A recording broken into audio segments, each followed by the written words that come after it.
Sir বুঝতে পারছেন, please sir লাগবে না স্যার প্রেজেন্টেশন মোডে দেন, প্রেজেন্টেশন এখানে কাপ মতো আছে ওইটা স্যার স্লাইড শো দিয়ে দেন, স্লাইড শো। ঠিক আছে, থ্যাংক ইউ স্যার। এবার কি ঠিক আছে স্যার? হয়েছে।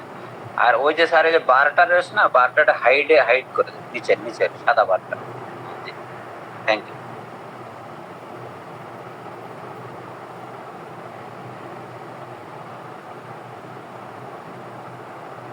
এবার মানে ঠিক আছে sir? G G.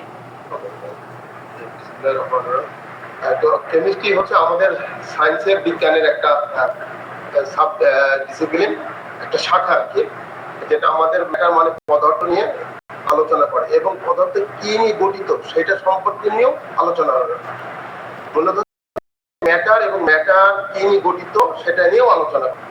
It also deals with the properties of the substances and the reactions undergone by them to form new substance.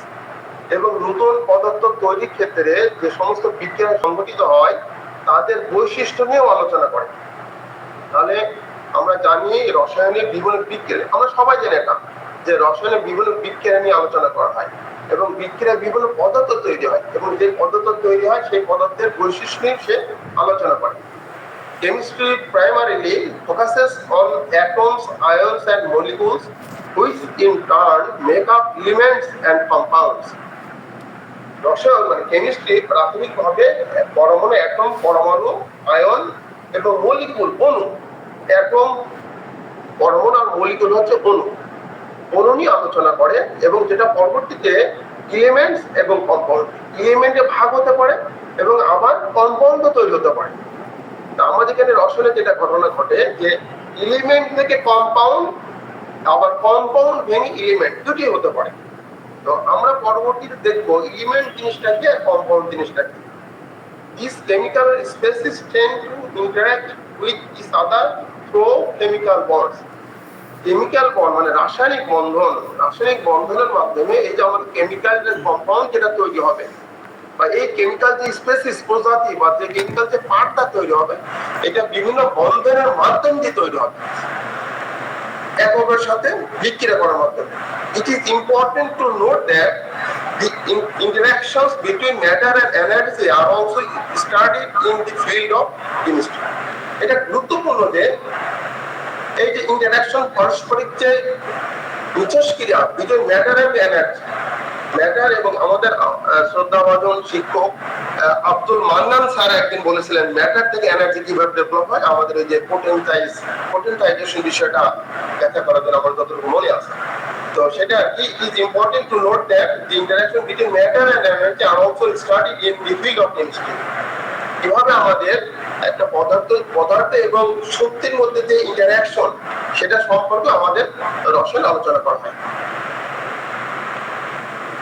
এখন আমরা তো বললাম ম্যাটার নিয়ে কথা বললাম, রসায়নের মানে ম্যাটারের বিষয়। তো ম্যাটারটা কি? ম্যাটার আমরা সবাই জানি। ম্যাটার মানে আমরা খুব ছোটবেলাতে শিখেছি ম্যাটার মানে হচ্ছে পদার্থ।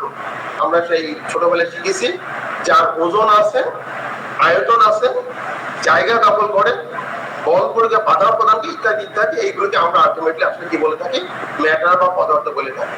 আমরা যদি আমাদের স্লাইডে অনুযায়ী বলতে চাই তাহলে matter is simply defined as anything, এই যে কোনো কিছু that has mass and occupies space, যার ভর আছে এবং জায়গা দখল করে। Our bodies as well as all things around us are examples of matter. আমাদের শরীর এবং আমাদের চারপাশে যা কিছু আছে, আমাদের এই যে পঞ্চেন্দ্রিয় যা দেখতে পাচ্ছি সব কিছু আসলে matter. In chemistry, we study all types of matters that can exist in any of three physical states. তাহলে আমরা বলতে রসায়নে আমরা পদার্থ তিনটে অবস্থা থাকতে পারে আমরা জানি। সেই তিনটে অবস্থা সম্পর্কে, তিনটে অবস্থা হচ্ছে ভৌত অবস্থা। আমাদের রসায়নের ভাগ ম্যাটারের মধ্যে দুই রকমের ক্লাসিফিকেশন আছে। একটা হচ্ছে ফিজিক্যাল ক্লাসিফিকেশন, তার স্টেটের ভিত্তিতে কোন দশায় বা কোন অবস্থা থাকে, আর হচ্ছে তার মানে তার ভিতরের যে বিষয় তার ভিত্তিতে কেমিক্যাল ক্লাসিফিকেশন আছে। তো আমরা এখন দেখছি যে we study all types of matters that can exist in any of three physical states. তিনটে ভৌত অবস্থায় যে ম্যাটার গুলো থাকে সেটা নিয়ে আমরা আলোচনা করবো। আসলে সকল ম্যাটার এই তিনটে কোনো না কোনো একটা স্টেট অবস্থান করে। যেমন ফিজিক্যাল ক্লাসিফিকেশন আমাদের সলিডস, লিকুইডস এন্ড গ্যাস। তাহলে আমাদের পদার্থ হলো কঠিন, আমরা ছোটবেলায় শিখেছি কঠিন, সলিড, লিকুইড তরল এবং গ্যাস বায়বীয় বা গ্যাসীয়। এখন সলিডের কি বৈশিষ্ট্য আমরা জানি। সলিড মানে আমরা বলি একটা শব্দ জিনিস, যেটাকে আমরা ধরতে পারবো এরকম একটা বিষয়। তো এখানে যেভাবে লেখা আছে দেখি, have definite mass, volume and shape. এর নির্দিষ্ট ভর থাকবে, আয়তন থাকবে এবং আকৃতি থাকবে। যেটাকে আমরা সলিড বলতে চাই তার নির্দিষ্ট ভর থাকবে, আয়তন থাকবে এবং আকৃতি থাকবে। স্যার শোনা যাচ্ছে স্যার? জি জি জি ওকে ওকে জি শোনা যায়, কিন্তু একটু প্রতিধ্বনি হয় কি আপনার রুমের কারণে কি জানি না। স্যার একটু জানলা খুলে দিতে হবে, তাহলে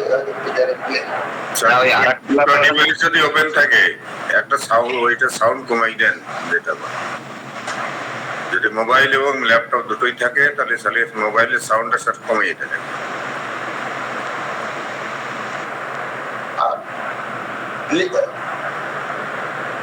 Solid have definite mass, volume and shape.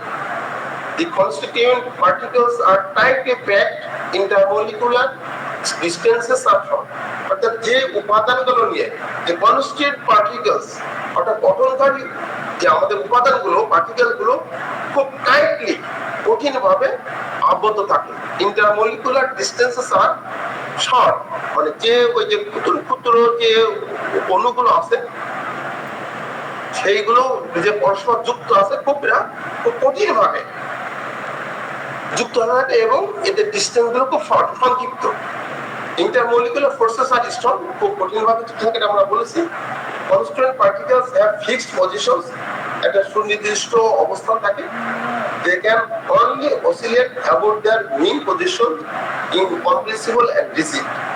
মানে এটা ইনকম্প্রেসিবল, মানে সংকুচিত হয় না। মানে আমরা যদি হাত দিয়ে প্রেসার করে করি এই কিন্তু সংকুচিত হবে না এবং রিজিড শক্ত থাকবে। লিকুইডের ক্ষেত্রে আমরা কি ক্যারেক্টারিস্টিক দেখে আমরা লিকুইড সবাই দেখছি, তারপর এখানে বইয়ের ভাষায় কেমন আছে, লিকুইডস হ্যাভ ডিফাইনাইট ভলিউম, নির্দিষ্ট আয়তন আছে।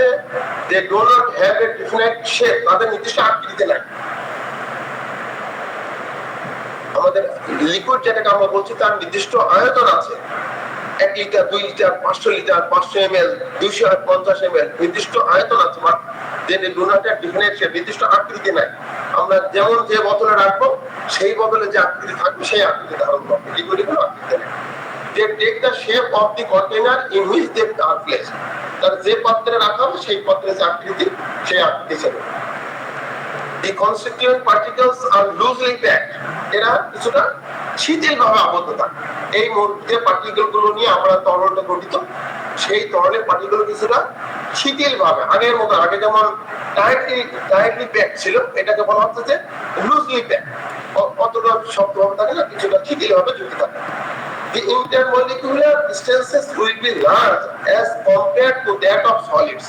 আমরা বলেছিলাম ওখানে ইন্টারমলিকুলার একটা অণু থেকে আরেকটা অণুর যে ডিসটেন্স সেটা খুব শর্ট, কিন্তু এটা হচ্ছে যে ওই সলিডের তুলনায় অর্থাৎ কঠিন পদার্থের তুলনায় তরল পদার্থের ক্ষেত্রে যে একটা অণু থেকে আরেকটা অণুর যে দূরত্ব এটা একটু বড়। এবং intermolecular forces are weak compare to solid. এবং একটা অণুর সাথে আরেকটা অণুর যে যুক্ত থাকার যে বন্ধন, যে শক্তি, যে বল, যে ফোর্স, সেটা হচ্ছে যে সলিডের তুলনায় দুর্বল। স্যার এগুলো খুব প্রাথমিক কথাবার্তা, এগুলো কি বলবো না স্যার স্কিপ করে চলে যাবো স্যার? জি না স্যার বলেন। ওকে স্যার, অনেক তো আর্টসের ছাত্র আছি। আচ্ছা স্যার ঠিক আছে স্যার। এবার গ্যাসিয়াস স্টেটের ব্যাপারটা আমরা আসি। আমরা সলিডের কথা বললাম, লিকুইডের কথা বললাম, এবার গ্যাসিয়াস স্টেটের কি অবস্থা সেটা দেখি। Gases have neither definite shape নর ডেফিনাইট ভলিউম। যেটাকে আমরা গ্যাস বলতে চাচ্ছি তার নির্দিষ্ট আকৃতিও নাই, নির্দিষ্ট আয়তনও নাই। গ্যাসের নির্দিষ্ট আকৃতিও নাই, নির্দিষ্ট আয়তনও নাই। The particles are far apart. এই যে পার্টিকেলস গুলো আমরা খুব দূরবর্তী জায়গায় অবস্থান করে। the intermolecular distances are very large. তাহলে আমাদের যে একটা অণু থেকে আরেকটা অণুর যে দূরত্ব এই ক্ষেত্রে অনেক বেশি। তাহলে আমরা দেখলাম যে সলিডের ক্ষেত্রে একটা অণু থেকে আরেকটা অণুর দূরত্ব খুব কম, লিকুইডের ক্ষেত্রে আরেকটু বেশি, আর যেটাকে আমরা গ্যাস বলছি তার একটা অণু থেকে আরেকটা অণুর দূরত্ব আরো অনেক বেশি। The intermolecular forces of attraction are very weak. তাহলে আমাদের একটা অণু থেকে একটা অণুর সাথে আরেকটা অণুর যে পারস্পরিক যুক্ত থাকার যে বল, সে বল এখানে খুবই দুর্বল। গ্যাসেস আর হাইলি কম্প্রেসেবল। তাহলে গ্যাসগুলো আমরা যেটাকে গ্যাস বলতে চাচ্ছি তার বৈশিষ্ট্য থাকবে কি খুবই চূড়ান্তভাবে কম্প্রেসেবল, সংকোচনযোগ্য। তাদেরকে যদি আমরা হাতের চাপ প্রয়োগ করি দেখা যাচ্ছে তারা সংকুচিত হয়ে যাবে। তাহলে আমরা সলিডের ক্ষেত্রে আমাদের সংকুচিত হতে চাই না, লিকুইডের ক্ষেত্রে একটু সম্ভাবনা, আর গ্যাসের ক্ষেত্রে দারুণভাবে সে সংকুচিত হয়ে যায়। Gases excerpt pressure equally all direction. যেটাকে আমরা গ্যাস বলতে চাচ্ছি, যেটা গ্যাস সেটা হলো যে সকল ডিরেকশন, মানে সব দিকে সমভাবে প্রেসার প্রয়োগ করে। এবার আমরা যদি দেখি পিক্টোরিয়াল রিপ্রেজেন্টেশন অফ ম্যাটার, এই যে আমরা তিন রকম পদার্থের কথা বললাম, পদার্থের যে তিনটা রূপ ফিজিক্যাল ক্লাসিফিকেশনের ভিত্তিতে সলিড, লিকুইড এবং গ্যাস, এবং তাদের আমার স্ট্রাকচার মানে জাস্ট ছবিটা কেমন দেখায়। এই যে আমরা দেখছি যে সলিড গুলো একটা অণু আরেকটা অণুর সাথে কি খুব টাইটলি যুক্ত আছে, একটা অণু আরেকটা অণুর সাথে তাদের যে পরস্পর দূরত্ব খুবই কম। এই যে rigid, fixed shape, fixed volume, can not be squashed, এগুলো আমরা আগে বলেছি। লিকুইডের ক্ষেত্রে দেখি যে অণুগুলো কিন্তু ডিসটেন্স একটু বেশি, অণুগুলোর ক্ষেত্রে ডিসটেন্স একটু বেশি, আর যেটা গ্যাস সেই অণুগুলোর এই যে ইন্টারমলিকুলার যে ডিসটেন্স সেটা কিন্তু অনেক বেশি। এই জন্য আমাদের ইন্টারমলিকুলার ডিসটেন্স অনেক বেশি বিধায় তারা এই ভাসমান অবস্থায় বিরাজ করতে পারে, যেহেতু ডাইরেক্টলি বন্ধন যুক্ত নয়। এখন কেমিক্যাল ক্লাসিফিকেশন আছে, এই আমরা আস্তে আস্তে ভিতরে দিকে ধরতে চাচ্ছি। কেমিক্যাল ক্লাসিফিকেশন করতে হবে। স্যার আমি একটু ডিস্টার্ব করি স্যার। স্যার এখন যে পর্যন্ত একটু বললেন এ পর্যন্ত একটা রিভিউ নেন কাইন্ডলি স্যার। আর্টস ব্যাকগ্রাউন্ড যারা আছে তাদের একটু রিভিউ নেন যে পদার্থ যে তিন প্রকার। জি প্লিজ। আমি তাহলে একটু স্যার 1 মিনিট একটা সামারি বলি, তাহলে স্যারদের একটু যারা আর্টস স্যার আছেন ওনাদের একটু ভালো হবে। আমি রিভিউ স্যার নেওয়ার মতো যোগ্যতা রাখি না। না মানে না আপনি একটু জাস্ট ফিডব্যাক নেবেন যারা আর্টস ব্যাকগ্রাউন্ড প্লিজ। এটাতে এখানে আমরা সবাই শিখছি। জি sir please, whatever you like best please. জি স্যার, কোশ্চেন আনসারিং আর কি। তো আমি একটু বলি, সেটা হলো যে আমরা শিখলাম বা আমরা জানলাম যে পদার্থ হলো কঠিন তরল, আমরা যা দেখি যার ওজন আছে এবং আয়তন আছে এবং বল প্রয়োগে বাধা সৃষ্টি করে আরো যে একটা ক্যারেক্টারিস্টিক আছে, মোদ্দা কথায় যার ওজন আছে এবং আয়তন আছে, এই দুটো জানলে মোটামুটি হবে, তাদেরকে আমরা পদার্থ বলে থাকি। তো পদার্থ কঠিন, তরল এবং গ্যাসীয় এই তিন অবস্থা থাকতে পারে। আমরা কঠিন দেখেছি, তরল একটা উদাহরণ হলো আমাদের পানি, যে তেল ইত্যাদি। আর কঠিন তো আমাদের সামনে যে বিভিন্ন লোহা লক্কর দেখছি সবই কঠিন। গ্যাস হলে যে আমাদের যে বায়ু, আমরা যে অক্সিজেন দিয়ে শ্বাস প্রশ্বাস নিচ্ছি এটা গ্যাসীয়, কার্বন ডাই অক্সাইড গ্যাসীয়, হাইড্রোজেন গ্যাস, এই যেগুলো আমরা গ্যাস বলে থাকি, এই যে ক্লোরিন গ্যাস, এইগুলো হচ্ছে গ্যাস। তাহলে আমরা উদাহরণটা জানলাম গ্যাস, এই যে chlorine gas, hydrogen gas, carbon dioxide gas, এগুলোকে আমরা এরকম বলছি। আমাদের বায়ু গ্যাসীয় অবস্থার মধ্যে পড়ে, যেমন বায়ু কারণ কার্বন অক্সাইড, তারপরে অক্সিজেন, নাইট্রোজেন ইত্যাদি মিশ্রণ পাই। তো আমাদের এর মধ্যে যদি কারোর কোনো কিছু কোয়ারি থাকে, যদি 1 সেকেন্ডের মধ্যে যদি কেউ বলতে চান বা প্রশ্ন থাকে বলতে পারেন।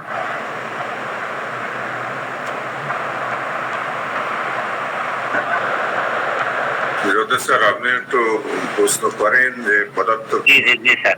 না স্যার আমি প্রশ্ন করছি, এই যে স্যার কঠিন, তরল, বায়বীয় যে তিনটা, তো আসলে কঠিন পদার্থের ভিতরে যে অণু পরমাণু থাকে সেগুলোর ভিতরে আসলে এদের দূরত্ব মানে অণুর দূরত্ব, পরমাণুর দূরত্ব থাকে কম, এরকম কিনা স্যার?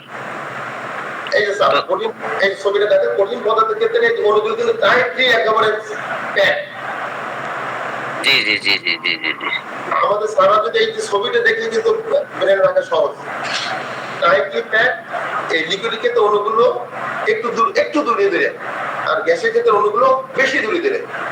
জি, এটা কিন্তু একটা ইম্পর্টেন্ট ফ্যাক্ট। জি জি, থ্যাংক ইউ স্যার। একটা উত্তম উদাহরণ হলো যেমন পানি, যে পানি হলো মধ্যবর্তী অবস্থান, কিন্তু পানির যে ওইটা বরফ যদি হয়ে যায় তো সেটা তখন শক্ত অবস্থানে এসে যায়। আর বরফ যদি আর তাপ গ্রহণ করে তরল হয়ে যায় সেটা তখন পানি। আর পানিকে যখন আরো গ্যাসিয়াস হয়ে যাবে তখন সেটা হাইড্রোজেন, অক্সিজেন ইত্যাদি ভাগ হয়ে যাবে।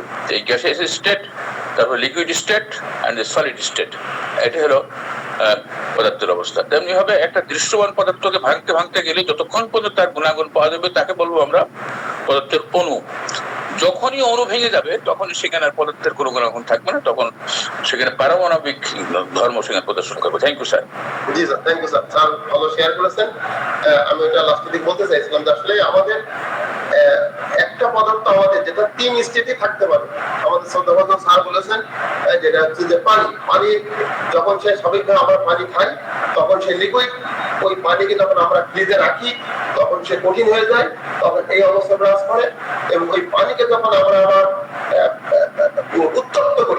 উত্তপ্ত করি তখন পানি এই যে গ্যাসিয়াস অবস্থা থাকে। এই পানি আমাদের 3 অবস্থায় থাকতে পারে, আমাদের বোঝার সুবিধা। ওটা পানি অবস্থায় থাকবে, ভেপর ফর্মে চলে যাবে, সেটাও গ্যাসীয় পদার্থ। জি স্যার, রাইট স্যার। পানির গুণাগুণে কোনো চেঞ্জ হবে না, অক্সিজেন এবং হাইড্রোজেন হবে, কিন্তু পানির যদি আপনারা গ্যাসীয় ফর্ম বলেন সেটা হলো ভেপার। Right sir, right. আর লিকুইডটা হলো পানির তরল ফর্ম, আর বরফটা হলো পানির solid form. Solid form, right sir. জি, এটা শক্ত, এটা শেপ আছে, সাইজ আছে, ভলিউম আছে। আর তরলের তো ভলিউম আছে কিন্তু তার শেপ নাই, যে পাত্র রাখি সেই পাত্রের রূপ ধারণ করে। আর হলো স্যার ওই গ্যাসের পদার্থ তো শেপ সাইজই নাই, এবং সেটা আয়তনও নাই, এবং এটা তাপমাত্রার সাথে সাথে এর ভলিউমের চেঞ্জ হয়। গতিও বেড়ে যায়। আর প্রেসারে এটাকে সুইচ করা যায়, ছোট করে নিয়ে আসা যায়। আপনি কোনো জায়গায়, আপনি যদি হাওয়া দেন কোনো জায়গায়, দেখবেন যে এই ব্লাডারের মধ্যে বা বাতালিনের মধ্যে ওটা কিন্তু ইয়েকে সংক্ষিপ্ত হয়ে একটা জায়গায় চলে আসে, ওটা কিন্তু অনেক জায়গায় ছড়িয়ে থাকতে পারত। এটাকে প্রেসারে আমরা কমাই নিয়ে আসতে পারি। এটাই হলো এদের মধ্যে মোটামুটি পার্থক্য। এটা মলিকুলার ডিস্টেন্সটা কম কঠিন পদার্থের, মাঝামাঝি হলো লিকুইডের, আর বেশি ডিস্টেন্স হলো এদের। এবং এদের মধ্যে যে ফোর্স, যে শক্তিতে এরা বন্ড আকারে থাকে, যেমন পানি হলো হাইড্রোজেন এবং অক্সিজেন দিয়ে গঠিত, তাহলে হাইড্রোজেন এবং অক্সিজেন যে বন্ডিং দিয়ে যে শক্তিতে যে আকর্ষণে যুক্ত থাকে, সেইটা হলো কঠিন অবস্থায় যখন থাকে তখন বন্ডিংটা তার হলো দৃঢ়, আর যখন লিকুইড হয়ে যাবে একটু লুজ, গ্যাসীয় অবস্থায় আরো লুজ অবস্থায় থাকে। এই জন্য এই অণুগুলো দূরে দূরে থাকে। জি স্যার, এই পর্যন্ত। জি স্যার, আমি একটু বলতে পারি স্যার? স্যার বলেন। এই যে অণুগুলোর দূরত্ব নিয়ে যে কথা হচ্ছে, আমি এটা এইভাবে মনে রাখি যে সলিড অর্থাৎ কঠিন পদার্থের অণুগুলোর ভিতরে অত্যাধিক ভালোবাসা, এই জন্য এরা খুব কাছাকাছি থাকে। আর লিকুইড পদার্থের, তরল পদার্থের অণুগুলোর একে অপরের প্রতি ভালোবাসাটা একটু কম, এই জন্য একটু দূরে দূরে থাকে। আর গ্যাসীয় পদার্থের অণুগুলোর ভিতরে ভালোবাসা নেই। এক ফোঁটা গ্যাস যখন আমরা ঘরের ভিতরে একটা কক্ষের ভিতরে ছেড়ে দিব, তখন অণুগুলো একেবারে সে কোনায় কোনায় চলে যাবে, এরকম একটা প্রভাব। ধন্যবাদ স্যার, এতটুকু বললাম। Thank you sir. নেই না বলে নেই বললেই চলে, এরকম বললেই ভালো। জি স্যার, জি স্যার। ওইটা আর ওই পদার্থ থাকবে না। কেমিক্যাল ক্লাসিফিকেশন আস্তে আস্তে আমরা বাহ্যিক ভাবে ছিলাম, এখন আস্তে আস্তে আমরা এবার একটু রসায়নের ভিতরে দেখতে যাচ্ছি। কেমিক্যাল ক্লাসিফিকেশনের মধ্যে আছে আমাদের ম্যাটারের আছে এলিমেন্টস, কম্পাউন্ড এবং মিক্সচার। আমরা সেই এলিমেন্টস হচ্ছে যে একেবারে এই যে আমরা বলি যে আমাদের শ্রদ্ধাভাজন আব্দুল হান্নান শাহ স্যার বলেছেন যে এলিমেন্টের কথা স্যার ক্লাস করেছেন, সেটা হলো যে elements are pure substances which cannot be broken down into simpler substances by ordinary chemical changes. তো সেটা হলো যে এলিমেন্ট মানে উপাদান, বা আমরা এটাকে মানে এটাকেও আমরা পদার্থ বলি, মৌলিক পদার্থ। এলিমেন্ট মানে আমরা এটা যেটা বলতে চাচ্ছি, আমরা মৌলিক পদার্থ। আমাদের পদার্থ এখানে যৌগিক পদার্থ আর মৌলিক পদার্থ। তো আমার মৌলিক পদার্থ মানে যেটা ওই জিনিসটা আছে, ওইটাকে আমরা যতই ভাঙি না কেন, ভাঙতে ভাঙতে ওইটাই পাবো, ওর বাইরে নতুন কিছু পাবো না, এইটাকে আমরা বলছি এলিমেন্ট। তো আমাদের বর্তমানে আমাদের একটা এই রসায়ন এবং ফলিত রসায়ন এর একটা আন্তর্জাতিক সংগঠন আছে, যে IUPAC, international union of pure and applied chemistry. এই আন্তর্জাতিক সংগঠন আমাদেরকে বলে যে আসলে রসায়নের কোন আবিষ্কারটা কি হলো, কি বিষয় আনুষঙ্গিক, কোনটা নিতে হবে, কোনটা বাদ দিতে হবে। তো সেই হিসাবে IUPAC রিকমেন্ডেশন অনুযায়ী মোস্ট প্রবাবলি এখন 118টা মৌলিক পদার্থ আছে, যেটা আমরা ওই যে হাইড্রোজেন বলি, নাইট্রোজেন বলি, ক্লোরিন বলি, এইগুলো সবই এলিমেন্ট বা ফান্ডামেন্টাল এলিমেন্ট বা মৌলিক পদার্থ। এই মৌলিক পদার্থ আবার 3 প্রকার। এটা আমাদের মোটামুটি রসায়নের আমরা প্রাথমিকের মধ্যে থেকে ভিতর দিকে যাচ্ছি।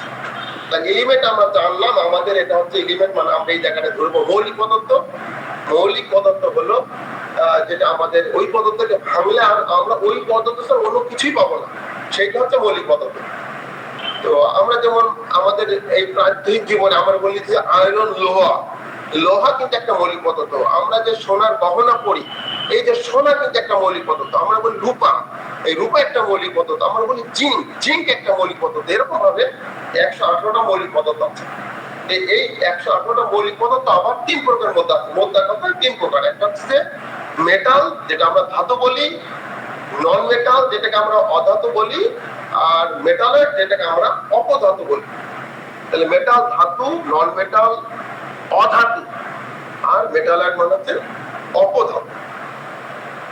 এখন মেটাল কি? আমরা মেটাল মানে আমরা বুঝি ধাতু মানে আমাদের মাথায় আসে একটা শক্ত কিছু, হ্যাভেল লাস্টার এ শাইনি অ্যাপিয়ারেন্স, একটা চকচকে একটা ভাব থাকবে মেটালে।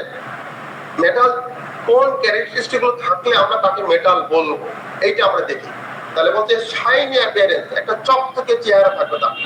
কন্টাক্ট হিট অ্যান্ড ইলেকট্রিসিটি, তাপ এবং বিদ্যুৎ পরিবহন করবে মেটাল। এই যে আমরা বাম পাশে কিন্তু ছবি দেখাচ্ছি যে মেটাল আসলে কেমন। কন্টাক্ট হিট অ্যান্ড ইলেকট্রিসিটি, তাপ এবং বিদ্যুৎ পরিবহন করবে, এটা হচ্ছে মেটালের বৈশিষ্ট্য। Can be drawn into wire, তার কি হবে? আমরা টেনে কিভাবে তারের মতো করে ফেলতে পারি, মানে মোটা আছে কিন্তু আমরা টেনে দেখা যাচ্ছে তার বানিয়ে ফেলতে পারি, চিকন করে ফেলতে পারি। তারপর can be hammered into thin sheets, মানে এটা আমরা যদি আঘাত করি, হাতুড়ি যদি আঘাত করি, তাহলে এটাকে পাতলা শীটে রূপান্তরিত করা সম্ভব। এই জন্য এই যে can be drawn into wire, আমরা বললাম যে এটাকে কি হয়, তারের মতো রূপান্তরিত করা যায়, বল প্রয়োগ করে এটাকে তারের মতো রূপান্তরিত করা যায়। এইটাকে এর এই যে ক্যারেক্টারিস্টিক, এই ক্যারেক্টারিস্টিকে বলা হয় ডাকটাইল, মানে নমনীয়তা। আর এই যে can be hammer into sheet, এই যে আমরা হ্যামার হাতুড়ি দিয়ে পিটিয়ে এটাকে আমরা শীটে রূপান্তরিত করতে পারি, এই ক্যারেক্টারিস্টিকে বলা হয় মেলেবল। আর যেমন উদাহরণ দেওয়া হচ্ছে, যেমন গোল্ড কিন্তু আমরা পিটিয়ে চিকন মোটা বিভিন্ন ধরনের গহনা তৈরি করছি। সিলভার মানে রূপা, সিলভার মানে কিন্তু রূপা। কপার, তামা, আয়রন, লোহা, মার্কারি, পারদ is a liquid metal at room temperature. এর মধ্যে একটা ব্যতিক্রম আছে, আমরা বলেছি যে মানে ধাতু মানে কঠিন, কিন্তু একটা ব্যতিক্রম আছে।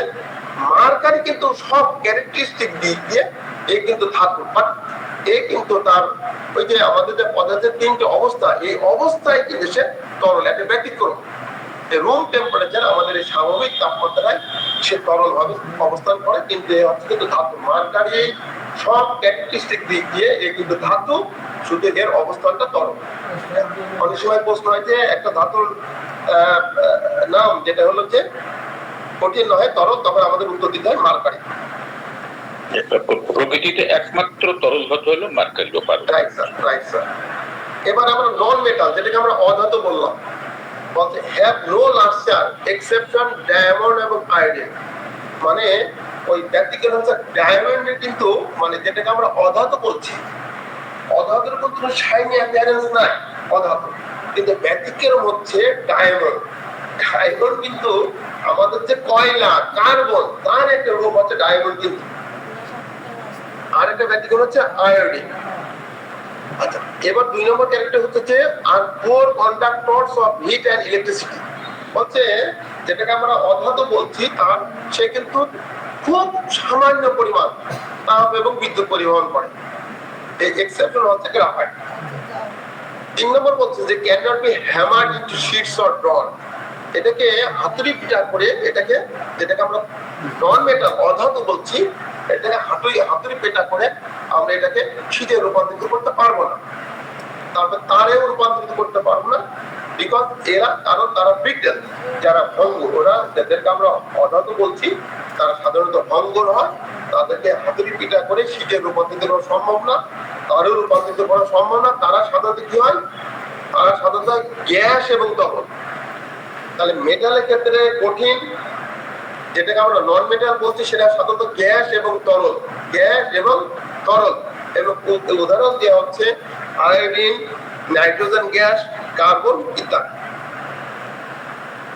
এবার মেটালয়েড, মেটালয়েড এমন একটা জিনিস যার কিছু বৈশিষ্ট্য ধাতুর মতো আবার কিছু বৈশিষ্ট্য অধাতুর মতো, সেটাকে আমরা বলছি মেটালয়েড। মেটালয়েডের সংজ্ঞা হলো some elements have properties intermediate between metals and non metal, মানে ধাতু এবং অধাতুর মধ্যবর্তী যারা ক্যারেক্টার গুলো ধারণ করে তারা হচ্ছে মেটালয়েডস বা সেমি মেটালস। এক্সাম্পল হিসেবে আমার বলতে নেই আর্সেনিক, যেটা আমাদের হোমিওপ্যাথির একটা ভালো মেডিসিন হলো আর্সেনিক। আর্সেনিক আমরা ধাতু না অধাতু না, ধাতু এবং অধাতুর মধ্যবর্তী, সেটা হচ্ছে মেটালয়েড।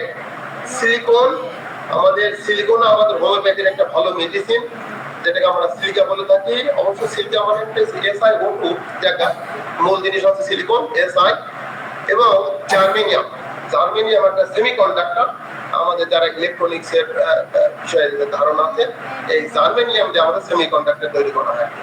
তাহলে আমাদের আর্সেনিক, সিলিকন এবং জার্মেনিয়াম। আরো আছে এই যে Sb মানে আছে অ্যান্টিমনি, পোলোরিয়াম, এই যে জার্মেনিয়াম, বিতে বোরন, Si তে সিলিকন, E তে টেলোরিয়াম। এই টেলোরিয়াম এগুলো সবই হচ্ছে মেটালয়েড, ধাতু এবং অধাতুর মধ্যবর্তী ক্যারেক্টারটা শো করে। ম্যাটারকে আমরা ওই যে পিওর সাবস্টেন্স, এলিমেন্ট এবং কম্পাউন্ড এইভাবে ভাগ করা যায়, মিক্সার এবং হোমোজিনিয়াস মিক্সার এবং হেটেরোজিনিয়াস মিক্সার। তা আমরা একটা জিনিস দেখি যে খুব মোদ্দা কথায় মনে রাখার সুবিধার্থে, হোমো মানে হচ্ছে একই আর হেটেরো মানে হচ্ছে ভিন্ন। যখনই আমাদের একাধিক মিক্সচার মানে একাধিক উপাদানের মিশ্রণ আছে বাট আমরা সেটা আইডেন্টিফাই করতে পারছি না, তখন সেটাকে আমরা বলবো হোমোজিনিয়াস মিক্সচার। আর হেটেরোজিনিয়াস একাধিক জিনিসের মিশ্রণ আছে কিন্তু আমরা আইডেন্টিফাই করতে পারছি, সেটাকে বলে হেটেরোজিনিয়াস মিক্সচার। আর কম্পাউন্ড আর মিক্সারের মধ্যে একটা পার্থক্য আছে, সেটা আমরা পরবর্তীতে আসি। মিক্সারের ক্ষেত্রে কোনো অনুপাত লাগে না, যে কোনো ভাবে দুটো তিনটে চারটে পাঁচটা এক জায়গায় করে দিলাম মিক্সার হয়ে যাবে। কিন্তু ওই কম্পাউন্ড হতে হলে মানে যৌগ হতে হলে তাকে অবশ্যই একটা নির্দিষ্ট অনুপাতে কিন্তু যুক্ত হতে হবে। যেমন H2O, পানি, পানি কিন্তু একটা যৌগ, কারণ এখানে পানির মধ্যে আছে, আমাদের প্রাথমিক কথা, পানির মধ্যে আছে হাইড্রোজেন এবং অক্সিজেন, এবং পানির সংকেত হলো H2O, অর্থাৎ 2 পরমাণু হাইড্রোজেন আছে, 1 পরমাণু অক্সিজেন আছে। এইটা এই অবস্থা থাকলেই পানি হবে। এই যে 2 পরমাণু হাইড্রোজেন 1 পরমাণু অক্সিজেন, এর বাইরে গেলে আমাদের পানি থাকবে না। পানির যে পানির মধ্যে যে যেটাকে আমরা বুঝতে চাচ্ছি সেটা কিন্তু হবে না। তাহলে এটা একটা নির্দিষ্ট অনুপাত থাকবে। এর ভিতরে আরো কথা আছে, সেগুলো আর বলছি না। আমরা একটু জেনে রাখি, পানি হতে হলে 2 পরমাণু হাইড্রোজেন এবং 1 পরমাণু অক্সিজেন লাগবে, এর বাইরে সম্ভব নয়। এইটা হচ্ছে কম্পাউন্ড। আর মিশ্রণের ক্ষেত্রে এই নির্দিষ্ট অনুপাতের কোনো দরকার নেই। পিওর সাবস্টেন্স অলরেডি আমরা বলে ফেলেছি, যেটাকে আমরা এলিমেন্ট বলছি সেটা আসলে পিওর সাবস্টেন্সের মধ্যে পড়ে।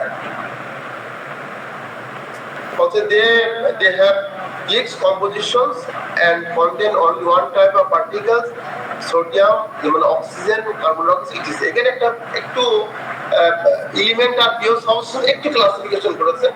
সেটা হলো যে এলিমেন্ট যেটা হচ্ছে একটাই পদার্থ বা একাধিক নয়, ও নিজেই, কিন্তু এখানে পিওর সাবস্টেন্সের মধ্যে ওই এলিমেন্টও আছে, আবার এই যে কার্বন ডাইঅক্সাইড যৌগও আছে। কিন্তু ওই কার্বন ডাইঅক্সাইড যদি আমি থাকলে কার্বন ডাইঅক্সাইডে থাকবে, অক্সিজেন মানে অক্সিজেন থাকবে, সোডিয়াম মানে সোডিয়ামে থাকবে, ইত্যাদি ইত্যাদি। এই যে আমরা দেখাতে এই যে পিওর সাবস্টেন্স আবার দুই ভাগে ভাগ করা হচ্ছে, এলিমেন্ট এবং কম্পাউন্ড। এলিমেন্ট মানে হচ্ছে আমাদের যে 118টা মৌলিক পদার্থ আছে ওটাকে আমরা এলিমেন্ট বলছি।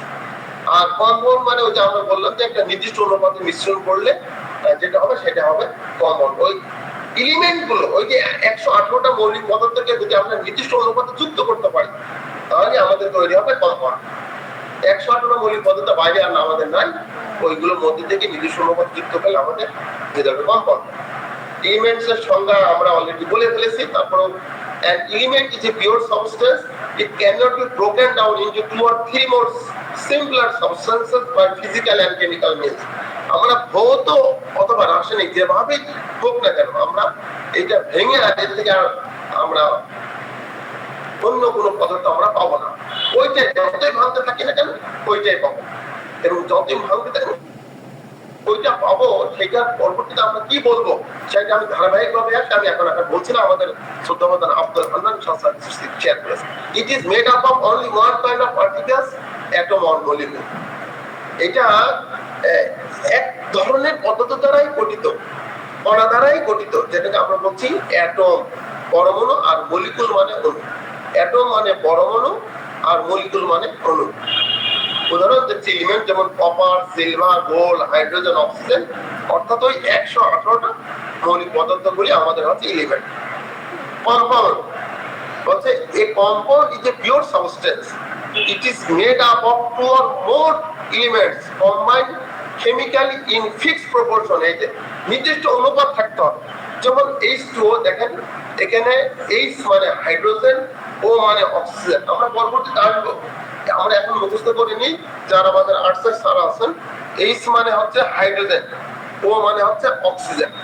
তো পানি তৈরি করতে গেলে 2 পরমাণু হাইড্রোজেন লাগবে, 1 পরমাণু অক্সিজেন লাগবে। আমাদের N মানে হচ্ছে নাইট্রোজেন, আর H মানে তো হাইড্রোজেন বলেছি। NH3 মানে অ্যামোনিয়া, আর CH4 মানে হচ্ছে মিথেন। C মানে কার্বন, C মানে কার্বন, H মানে হাইড্রোজেন।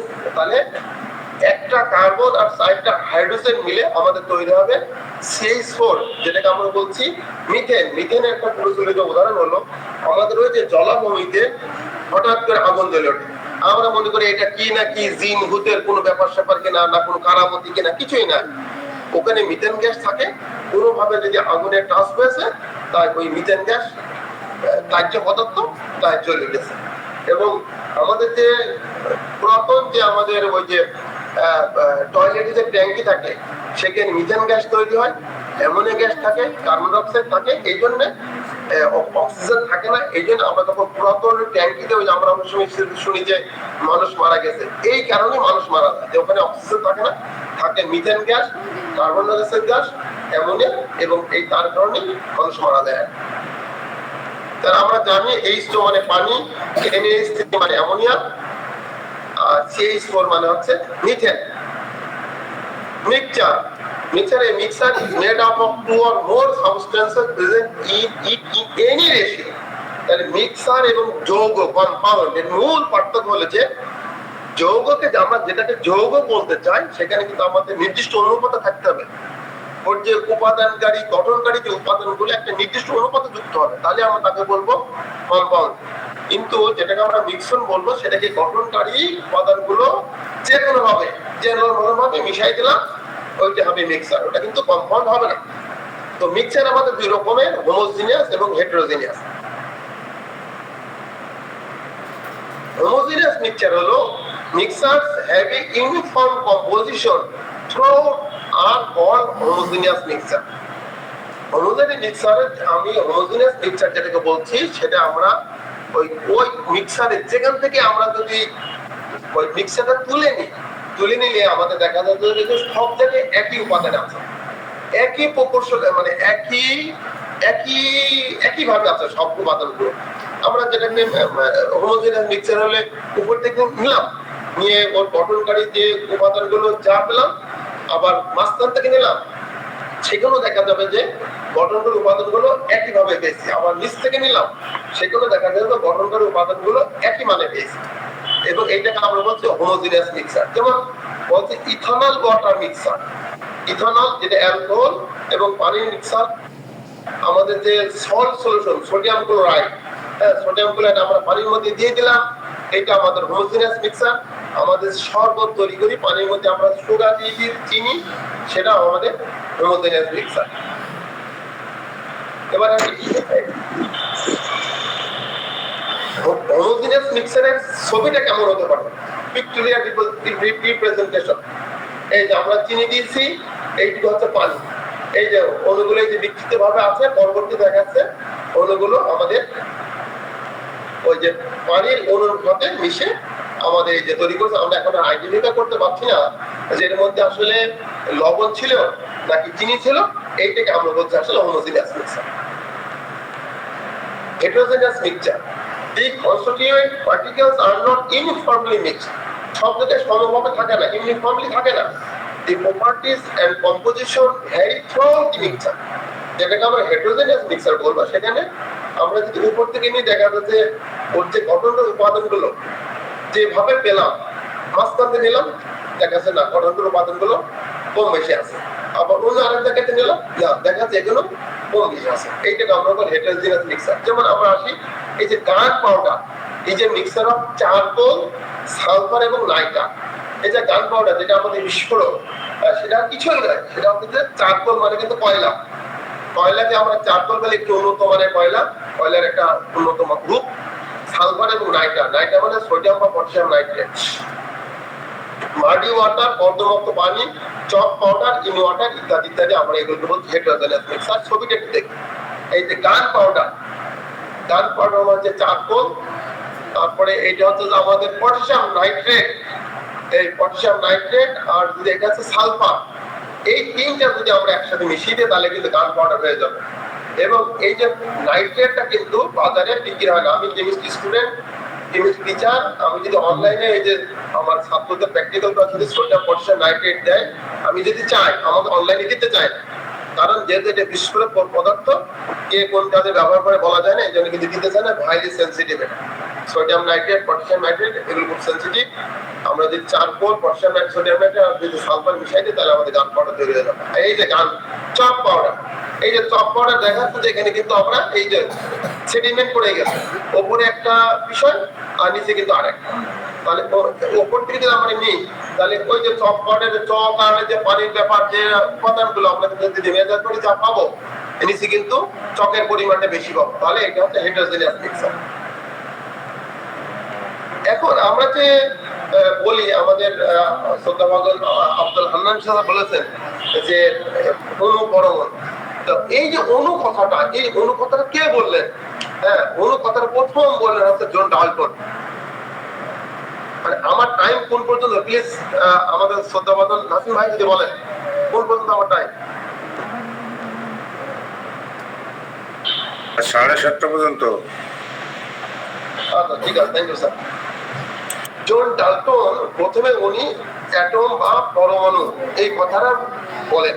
উনি কি বলছেন? এই যে 1803 খ্রিস্টাব্দে propose the first atomic theory.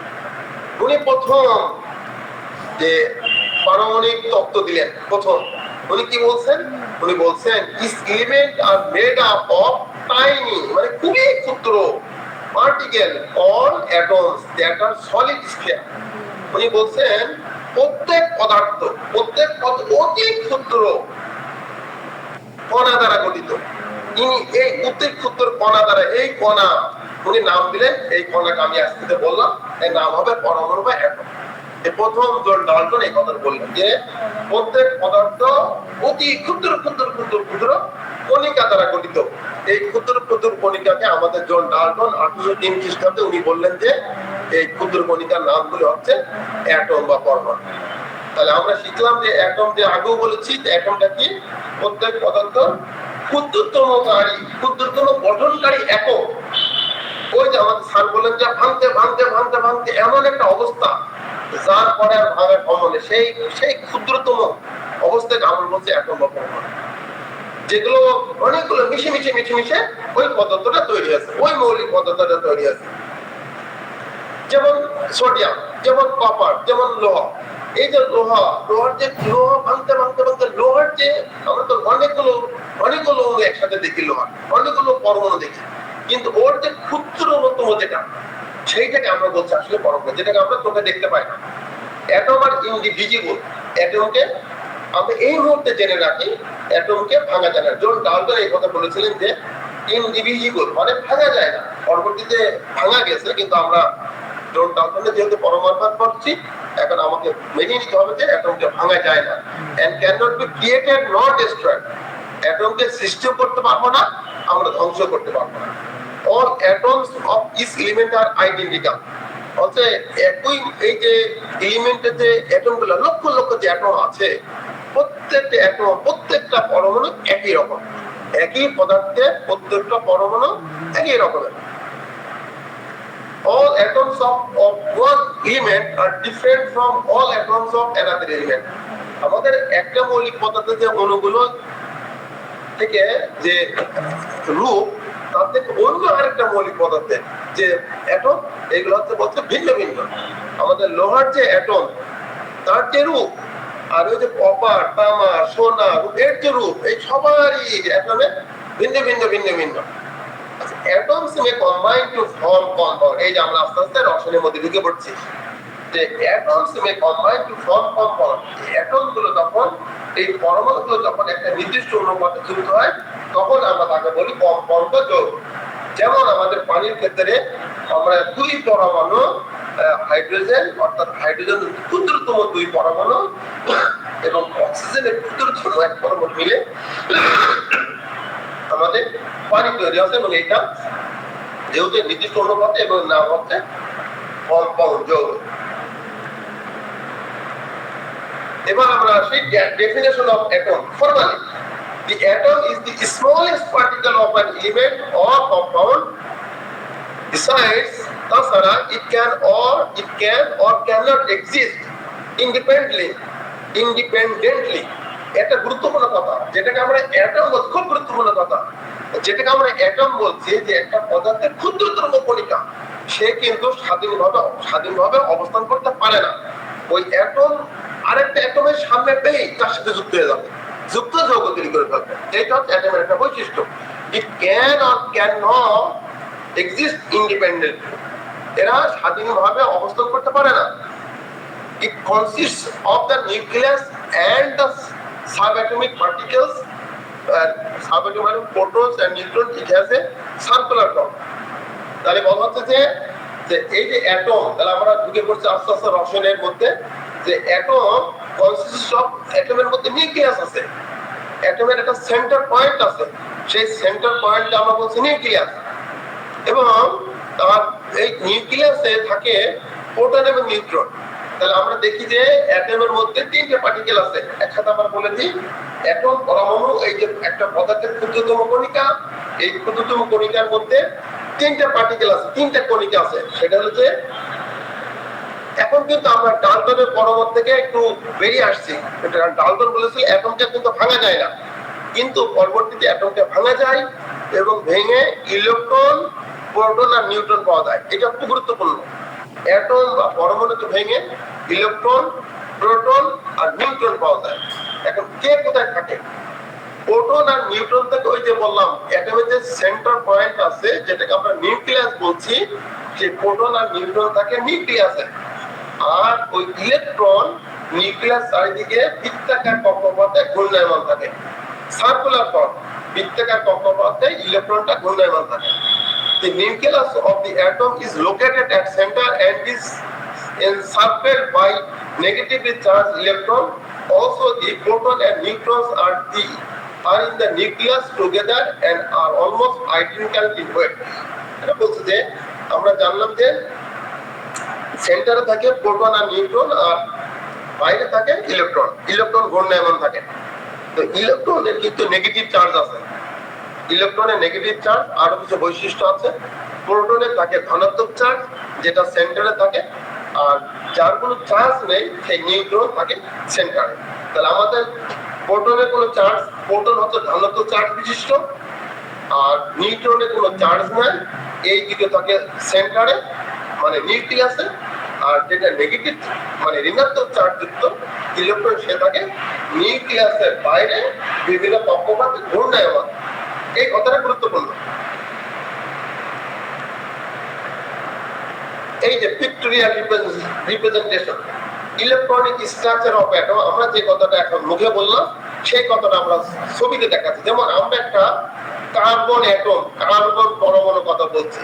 এই কার্বন পরমাণু দেখেন এই যে প্লাস গুলো কি আছে, প্লাস গুলো আছে কার্বনে 6টা প্রোটন আছে। এই যে 6টা প্লাস এখানে আছে, আমরা ভিতরে আছে বলে দেখতে পাচ্ছি না, আমরা সামনে দেখতে পাচ্ছি 4টা আসলে আছে 6। এইটা কিন্তু নিউক্লিয়াস, এইটা সেই নিউক্লিয়াস যেখানে 6টা প্রোটন আছে মানে 6টা ধনাত্মক চার্জ আছে। আর নিউট্রনের কোনো চার্জ নাই। এই লাল গুলো হচ্ছে নিউট্রন। কেন্দ্রে থাকে নিউক্লিয়াস, এই নিউক্লিয়াসের মধ্যে থাকে চার্জবিহীন নিউট্রন এবং ধনাত্মক চার্জ যুক্ত প্রোটন। আর এই দেখেন ইলেকট্রন গুলো, এই যে ইলেকট্রন গুলো নিউক্লিয়াসের চারিদিকে বিভিন্ন কক্ষপথে ঘূর্ণায়মান।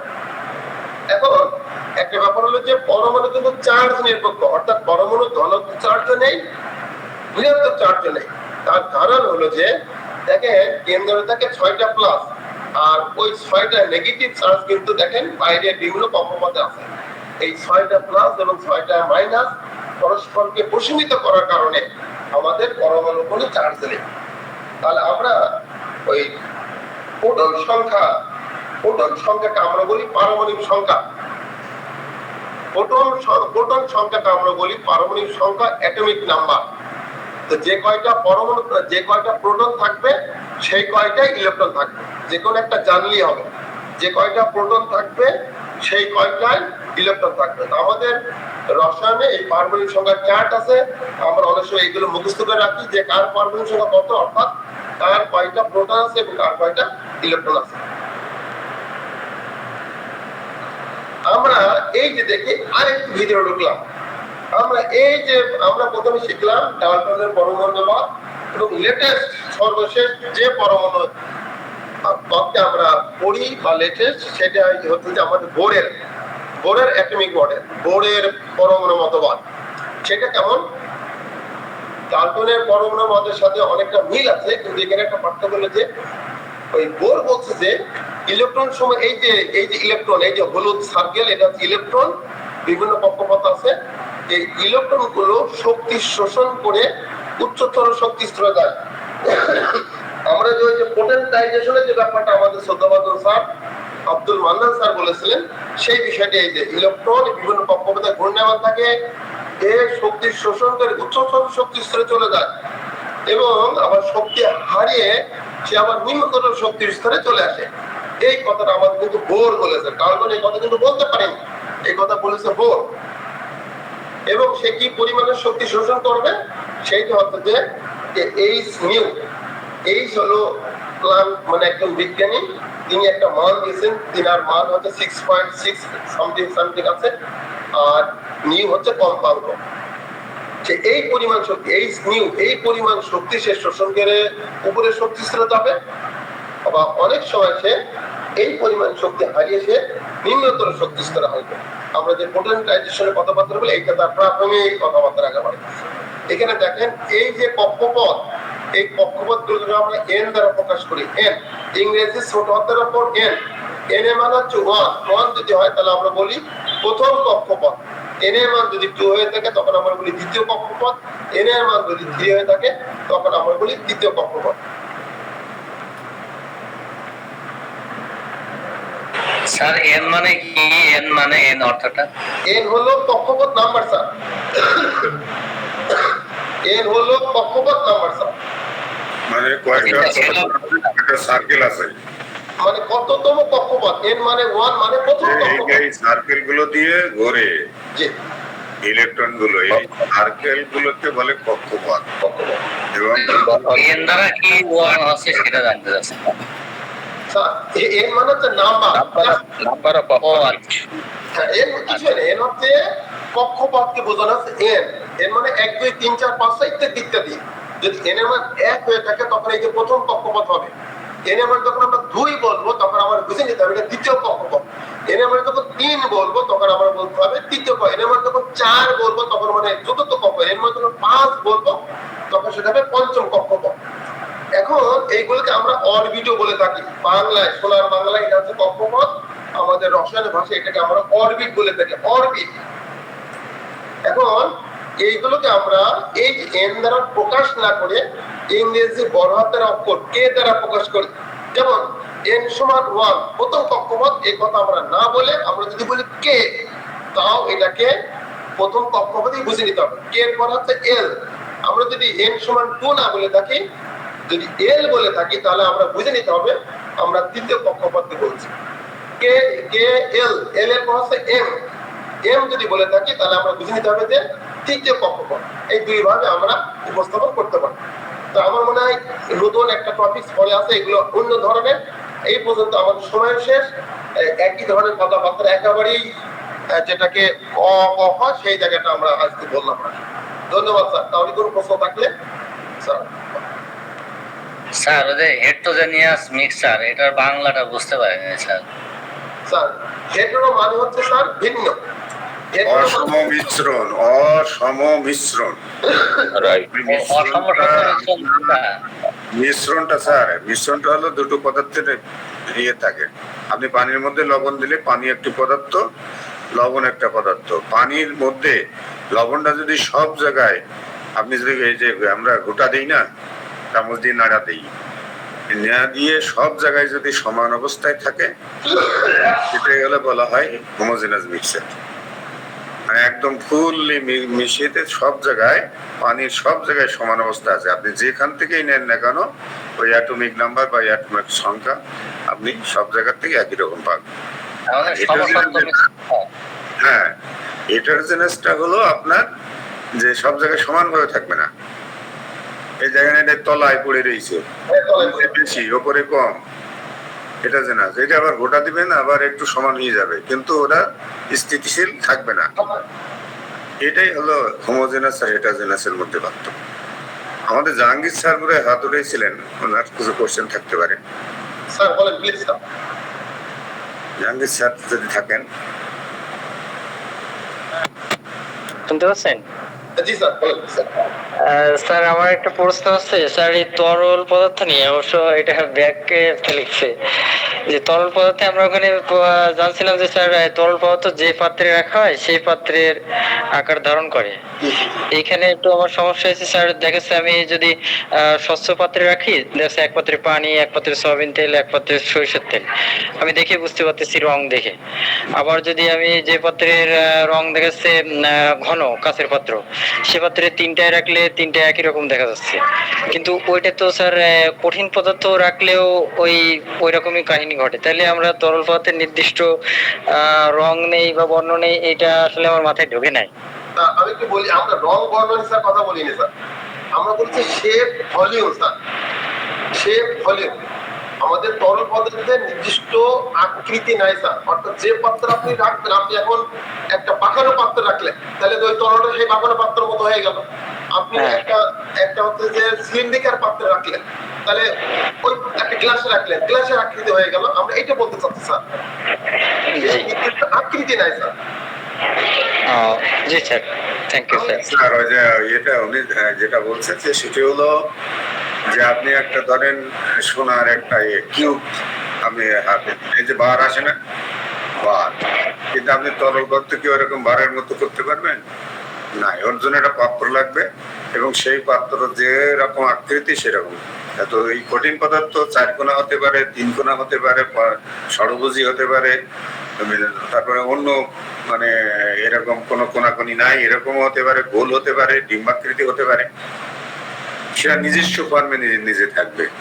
কিন্তু তরল পদার্থটা এরকম নিজে কোনো ফর্মে থাকবে না, যে অন্য একটা পাত্রে তাকে রাখতে হবে, তার একটা মিডিয়াম লাগবে। সেই মিডিয়াম মানে মিডিয়াম বলতে সে ধারক থাকবে, সেই যে ধারকে তাকে রাখবেন সেই রকম শেপ সে ধারণ করবে। আপনি যদি গোলাকার বেলুনের মধ্যে রাখেন বা ইয়ের মধ্যে রাখেন, তাহলে ওই রকম হবে। যদি এরকম সিলিন্ডারের মধ্যে রাখেন, সিলিন্ডারের মধ্যে হবে। 4 কোণা পাত্রে রাখলে 4 কোণা হবে, সেটাই বলা হচ্ছে। ক্লিয়ার? জি স্যার, থ্যাংক ইউ। কিন্তু ওই তরল পদার্থের আকার নিয়ে, আকৃতি নিয়ে একটা ঝামেলা ছিল। জি স্যার, থ্যাংক ইউ স্যার। আমাদের পূর্ণিমা সাহা ম্যাম কিছু বলবেন মনে হয়। স্যার আদাব, আশা করি ভালো আছেন। স্যার, আজকের এই ক্লাসের সঙ্গে সংযুক্তি রেখে আমি একটা বিষয় কৌতূহলী হয়ে জানতে চাচ্ছি, যদি আমাকে একটু সলভ করে দেন আমি উপকৃত হব। বিষয়টি হচ্ছে এমন যে আয়ুর্বেদ চিকিৎসা শাস্ত্রে পানি সম্বন্ধে একটা প্রক্রিয়াজাতকরণ পদ্ধতির কথা বলা হয়েছে। বিষয়টা হচ্ছে এমন যে যদি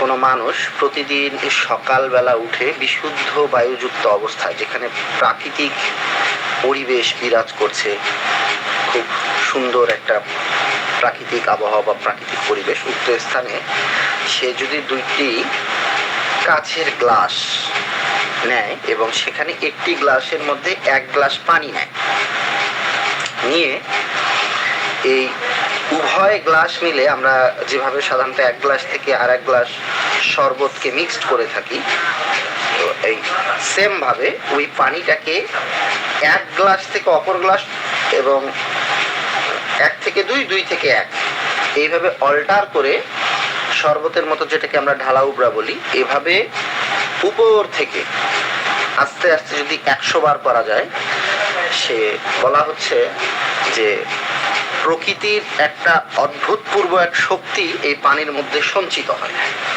এবং এই প্রক্রিয়া করার পরে ওই পানিটি যদি কোনো মানুষ প্রতিদিন সকালবেলা পান করে, প্রকৃতির এক অসীম এনার্জি বা পাওয়ার তার শরীরে কাজ করে বা সে উপকৃত হবে এবং তার অনেক রোগ থেকে সে মুক্তি পাবে। এখন বিষয়টা হচ্ছে স্যার, অনেকখানি অনেক বিষয় বলা হয়ে থাকে, আয়ুর্বেদেও এই বিষয়টাকে যেহেতু এইভাবে বলা হচ্ছে, এটা কিন্তু সায়েন্টিফিক কোনো ব্যাখ্যা দেওয়া হয়নি। তো আমি জানতে চাচ্ছি যে উক্ত প্রক্রিয়ার ক্ষেত্রে এখানে পানির মধ্যে কোন শক্তি সঞ্চিত হলো এবং কোন পর্যায়ে এই শক্তিটি সঞ্চিত হলো এবং আমাদের শরীরে কিভাবে শক্তিটি কাজ করলো। আমাদের হোমিওপ্যাথির সঙ্গে কিন্তু এটার একটা সিমিলারিটি আছে। তারপরে যদি বিষয়টি একটু স্বচ্ছ করে দিতেন স্যার, ধন্যবাদ। Thank you sir. স্যার, আমাদের ওই শ্রদ্ধাভাজন আব্দুল হান্নান স্যার, আব্দুল মান্নান স্যার, আমাদের শ্রদ্ধাভাজন ওই যে খুলনা ইউনিভার্সিটি তিনি প্রফেসর স্যার, স্যার ভালো বলতে পারতেন স্যার, প্লিজ স্যার।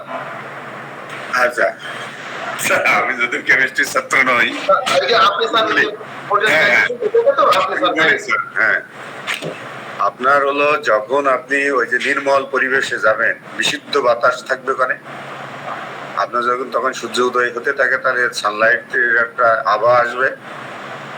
আপনার বাতাসের মধ্যে যে পদার্থগুলো আছে, আমরা জানি বিভিন্ন পদার্থ থাকে বাতাসের মধ্যে, নাইট্রোজেন থাকে, অক্সিজেন থাকে, হাইড্রোজেন থাকে ইত্যাদি। তো বিশেষ করে আমাদের অক্সিজেনটা অনেক উপকারী, আমাদের কাজে লাগে সবসময়। তা আপনি যখন এক পাত্রের থেকে অন্য পাত্রে তরল পদার্থ ঢালবেন, এই যে ঢালাঢালির সাথে ওর সাথে কিন্তু আপনার বায়ু মিশ্রিত হবে এবং বায়ুর উপাদানগুলো মিশ্রিত হবে এবং নির্মল যেহেতু পরিবেশ আপনার, তাহলে এই অক্সিজেন বা অন্যান্য পদার্থগুলো ওই বায়ুতে কিন্তু ফ্রেশ থাকবে। তাহলে ফ্রেশ থাকার কারণে আপনার ওইগুলো কিন্তু ওর সাথে মিশে গেল। যদি সূর্যের শক্তি ওর সাথে আসে, তাহলে সেখানে লাইটের একটা ইম্প্যাক্ট ওর মধ্যে মিশ্রিত হবে।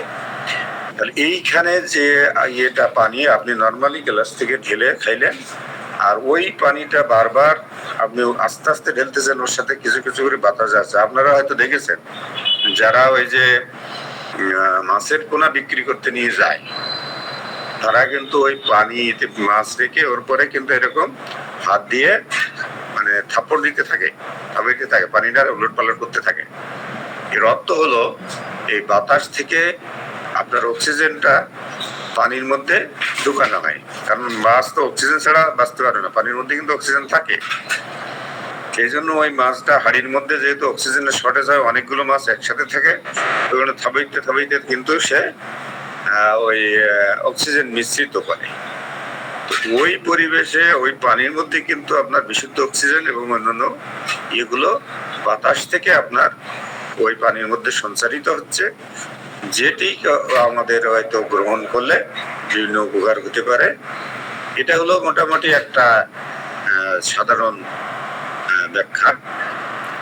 এর বাইরে আর তেমন কোনো কিছু আমার জানা মতে আর কিছু হওয়ার বা ঘটার কোনো সম্ভাবনা নাই। আরেকটা হয় যেটা, আপনি আমাদের যে সাকশন পদ্ধতি, আপনি জানেন যে শক্তি একটু নড়াচড়া করলে একটু পরমাণুগুলো ভেঙে একটা শক্তির সঞ্চয় হয়। তো সেই শক্তিটা কিন্তু ওই যে বারবার আপনি নাড়াচাড়া করছেন, এই যে উপর থেকে নিচে বেশ উপর থেকে আপনি অন্য দিকে ঢালছেন, এটা কিন্তু সংঘর্ষ। 100 বার। হ্যাঁ, সংঘর্ষ হচ্ছে। এই সংঘর্ষের কারণে কিন্তু আপনার ওই যে অরবিট লেভেল চেঞ্জ হয়ে যায় এবং আপনার কিন্তু শক্তি সঞ্চিত হতে থাকে। সেই শক্তিটাও কিন্তু আমাদের কাজে লাগে। এই দুটি বিষয় এখানে কাজ করে মোটামুটি।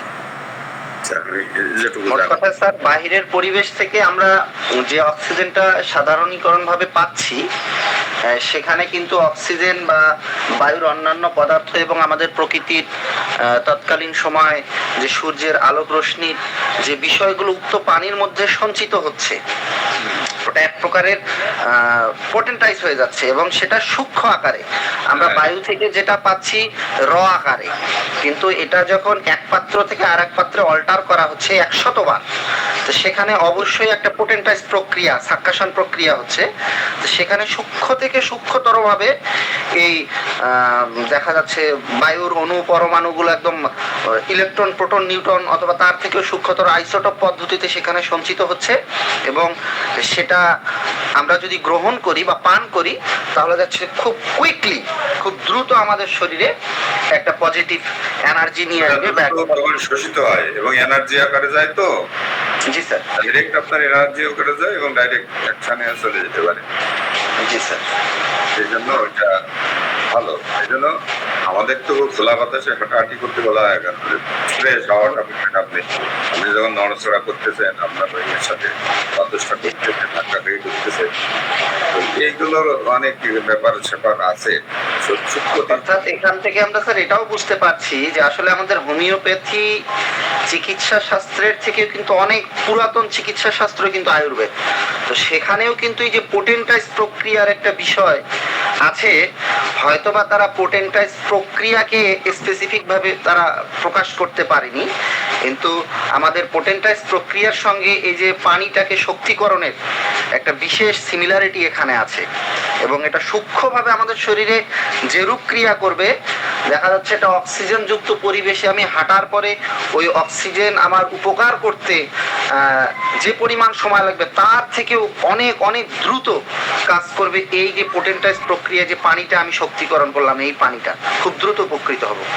বিষয়টা আসলে এমন স্যার। ওটাই ওটাই আর কি। ওখানে এই যে সূর্যালোকটা আছে স্যার, ওই সূর্যালোক কিন্তু একটা খুব মূল ভূমিকা পালন করছে। অবশ্যই স্যার, অবশ্যই। সূর্যালোকটা ওই যে আমার বললেন যে সূর্যালোকের প্রভাবে আমাদের ওই ইলেকট্রনগুলো শক্তি কেন্দ্র, উচ্চতর শক্তি যাচ্ছে, তাতে আর ফ্রেশ এয়ার সবকিছু ফ্রেশ, তার ইফেক্ট আছে, প্লাস ওই সূর্যালোকটা একটা দারুণ ভূমিকা পালন করছে। ধন্যবাদ স্যার। জি স্যার, ধন্যবাদ স্যার। আর স্যার, আয়ুর্বেদ তো যদি যাই বলুক, আর যে আপনার যদি কোনো বিষয়ে সাইন্টিফিক্যালি কোনো কিছু না থাকে, সেটা কিন্তু কোনো কাজ করবে না। তো অনেক কিছু আছে সাইন্টিফিক্যালি যেটা করা হয়, প্রক্রিয়া করা হয়, কিন্তু তার সাইন্টিফিক ব্যাখ্যা হয়তো তারা দিতে পারেন নাই। কিন্তু এখন বিষয়গুলোতে আমাদেরকে আসলে এই কিছু কিছু ব্যাখ্যা আসবে আস্তে আস্তে। এই ব্যাখ্যাটার নিমিত্তেই স্যার আমার আসলে এই প্রশ্নটা করা স্যার। জি স্যার, থ্যাংক ইউ স্যার। আমরা একটা জানি বিষয়টা, ডিজলভ অক্সিজেন, যেটার আব্দুল মান্নান স্যার উদাহরণ দিয়েছেন। বাতাসের অক্সিজেন যখন পানি দিয়ে ওই যে খাওয়ানো হয়, তখন অক্সিজেন ডিজলভ করা হয়, অক্সিজেন শর্টেজ হয়ে যায়। তো বারবার 100 বার যদি উঠানামা করানো হয়, ওর অক্সিজেন যে পরিমাণ ছিল তা আরো বৃদ্ধি পেয়ে যাবে সাধারণ ফর্মুলা অনুযায়ী, কারণ পানির সাথে অক্সিজেন ডিজলভ হবে। ঠিক এছাড়াও আমরা জানি যে ভোরের যে আবহাওয়া থাকে, ভোরের আবহাওয়া নির্মল আবহাওয়া, সমুদ্রের পাশে আবহাওয়া, এই আবহাওয়াতে অক্সিজেনের পরিমাণ থাকে বেশি, যা আমাদের শরীরের জন্য, আমাদের শরীরের যে ডিসিমিলারিটিস গুলো বা বিভিন্ন, যেমন হেড পেইন হয়, মাথা ব্যথা হয় প্রচুর পরিমাণ, তখন জোরে জোরে শ্বাস নিলে মাথা ব্যথাটা কমে। কেন কমে? মাথায় তখন অক্সিজেনের স্বল্পতা লক্ষ্য করা যায়। লক্ষ্য করা গেলে তখন বারবার যখন আমরা শ্বাসটা নিলে পরে মাথায় অক্সিজেন বেড়ে যায়, অক্সিজেন বেড়ে যায়, অক্সিজেন বেড়ে যায়, দেখবেন আপনার মাথা যন্ত্রণা আস্তে আস্তে কমে আসবে ইনশাআল্লাহ। তো এগুলো সায়েন্সে যেমন ব্যাপার আছে, আর কিছু কিছু বিষয় আসলে আমার মনে হয় সায়েন্সের ব্যাখ্যা সেখানে দুর্বল। যেমন বিয়ে শাদী করলে মনে আনন্দ হয়, এর সায়েন্স কি বলবে? এর কোনো সায়েন্স নেই, এটা হচ্ছে স্পিরিচুয়াল একটা ব্যাপার। তো দেখ এই দুইটার আছে ওখানে স্যার। এখানেও সায়েন্স আছে, তাহলে স্যার সেই সায়েন্স আছে অ্যাড্রিনালিন গ্রন্থি থেকে যেসব নির্গত হয় ইত্যাদি ইত্যাদি ইত্যাদি, হরমোনগুলোকে অ্যাক্টিভ হয়, স্যার অ্যাক্টিভ হয়, সমস্ত শরীরটাকে চাঙ্গা হয়, যার জন্য তাপমাত্রা আসে। জি স্যার, আলহামদুলিল্লাহ, থ্যাংক ইউ স্যার। তো আমাদের জোনায়েদ স্যারকে অসংখ্য ধন্যবাদ। আসলে কেমিস্ট্রি রসায়ন, আমাদের এক স্যার বলতে রসায়ন, রস আনয়ন করে যা। তো এখন কেমিস্ট্রি রস আনয়ন করে, কিন্তু এমন রস আনয়ন করে যাদের একেবারে আননোন, তাদের কাছে এগুলো ডিজলভ করা মানে হজম করা বেশ ইয়ে। তো আমার মনে হয় যারা এখানে একেবারে আর্টস ব্যাকগ্রাউন্ড ছিলেন বা কমার্স ব্যাকগ্রাউন্ড, স্যার যেভাবে সুন্দর করে খুঁটিয়ে খুঁটিয়ে বুঝিয়েছেন, সেই সাথে অন্যান্য স্যাররাও একটু যুক্ত বিযুক্ত করেছেন, তাতে করে রসায়নের একেবারে প্রাইমারি স্টেজে যে ধারণাটা, এই ধারণাটা নিশ্চয়ই কিছুটা হলেও আপনাকে সমৃদ্ধ করবে। যে এটা আপনারাও সবচেয়ে বেশি ভালো মূল্যায়ন করতে পারবেন যাদের আর্টস বা কমার্স ব্যাকগ্রাউন্ড। এইটাই মূলত। আর আজকে প্রথম দিন তো এতটা আসলে মূল্যায়নের সময়ও আসেনি, কারণ একটা ফল পরিণত হতে হয়, পরিণত না হলে, পরিপক্ক না হলে তার ইয়ে পাওয়া যায় না। আমরা আর কয়েকটা ক্লাস করি, দেখবেন ইউ উইল গেট সামথিং, একটা জায়গায় পৌঁছে যাবেন ইনশাআল্লাহ। স্যারকে অসংখ্য ধন্যবাদ। জুনায়েদ স্যারকে অনেক সুন্দর করে পাওয়ার পয়েন্ট প্রেজেন্টেশনের মাধ্যমে ক্লাসটা নিয়েছেন। আপনারা যারা ছিলেন এতক্ষণ প্রশ্ন করেছেন, জানার চেষ্টা করেছেন, তাদেরকে অসংখ্য ধন্যবাদ। সুজন স্যার, স্যার খুব ক্লাস হলো স্যার, চমৎকার। কিন্তু স্যার সাউন্ড সিস্টেমটা কিভাবে উন্নত করা একটু দেখবেন স্যার। আর একটা মজার বিষয় আমাদের শ্রদ্ধা মান্নান স্যারের আজকে কথাবার্তা একদম নেট অ্যান্ড ক্লিন, খুব ভালো লাগলো। কিন্তু এর আগেও কষ্ট করে শুনতে হয়েছে। স্যার একটু দেখবেন কিভাবে আজকে উন্নত হলো স্যার, একটু দেখবেন প্লিজ। জি, সবকিছু সায়েন্টিফিক ব্যাখ্যা দেওয়া যাবে না, ঠিক আছে? তবে হবে ইনশাল্লাহ। ওই যখন আমি ওই অন্য ডিভাইস দিয়ে ব্যবহার করি, তো হেডফোন টোন থাকে, তখন ওইগুলো নিয়ে ঝামেলা, এগুলো মানে ডিস্টার্ব দেয়। আর এইগুলো ওপেনলি এখন, আর মোবাইলে আলাপ করলে একটু সাউন্ডটা বেশি হয়, আর কম্পিউটারের ইয়েতে সাউন্ডটা একটু কম হয়। আচ্ছা, আলহামদুলিল্লাহ, ধন্যবাদ। জি স্যার, আপনি প্রেজেন্টেশন অফ করতে পারেন। সুজন স্যার কিছু বলবেন? ওয়ালাইকুম আসসালাম। জি সুজন স্যার। স্যার খুবই সুন্দর, আসলে খুবই সুন্দর লাগলো, এত সুন্দর ক্লাস। এখন এই বৃদ্ধ বয়সে মনে হয় যে স্কুল কলেজে যদি এইভাবে স্যার পেতাম বা ক্লাস যদি করতে পারতাম, আজ অনেক উন্নতি করতে পারতাম। খুবই ভালো, খুবই সুন্দর, চমৎকার লাগছে। Thank you sir. Thank you sir, thank you. সকল ক্রেডিট আব্দুল হান্নান স্যারের, জুনায়েদ স্যার। অতিরিক্ত হবে এখানে। আজকে বলছে না, আমি বলি সকল ক্রেডিট গোজ টু টিএম জোরদার স্যার। এইটা তো কেউ বলছে না, এই জন্য তো আমি শুনতে চাচ্ছি। শুনতে না চাইলে শুনতে চাওয়ার দরকার নেই, অভ্যন্তরীণ ভাবেই এটা ক্রেডিট সবাই দিবে ইনশাআল্লাহ। অন্তর থেকে কৃতজ্ঞতা প্রকাশ চলে আসে স্যার। আর আমরা যারা এইসব ক্লাস নিয়ে সহযোগিতা করছে, এই ক্রেডিট আস্তে আস্তে সব জায়গায় ভাগ হয়ে যাচ্ছে আর কি। তো স্যার আমার আব্দুল হান্নানের দ্বারা এই ধরনের ক্লাস নেওয়া সম্ভব হবে না, এত সুন্দর পাওয়ার প্রেজেন্টের মাধ্যমে।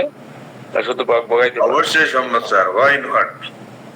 আপনি তো আপনি সেই মানে প্রজন্ম, নেই স্যার, 2 বছর আগে আপনার এই শেষ প্রজন্ম যে কপিবাতি থেকে এই পর্যন্ত চলে আসছেন।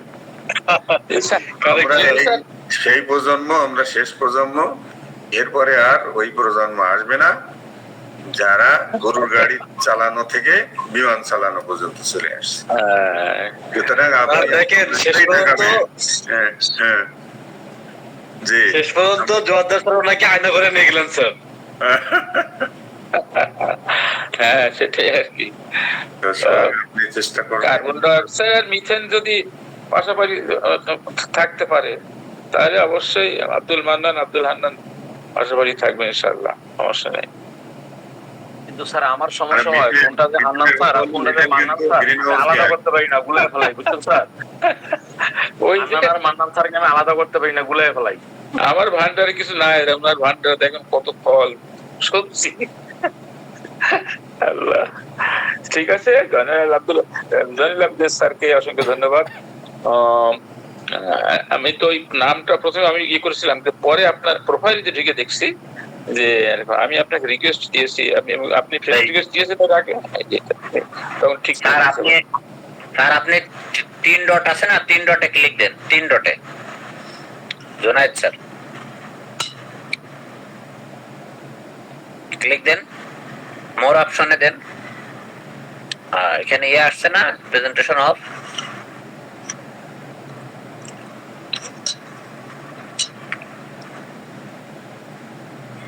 ও আচ্ছা, আপনি রেড বাটন ক্লিক করলে প্রেজেন্টেশন অফ হয়ে যাবে।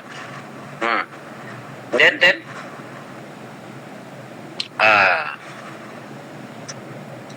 জি আলহামদুলিল্লাহ, একেবারে জেনুইন আর্টস ব্যাকগ্রাউন্ড। এরকম একটু হাত তোলেন না যে কেউ, জেনুইন আর্টস।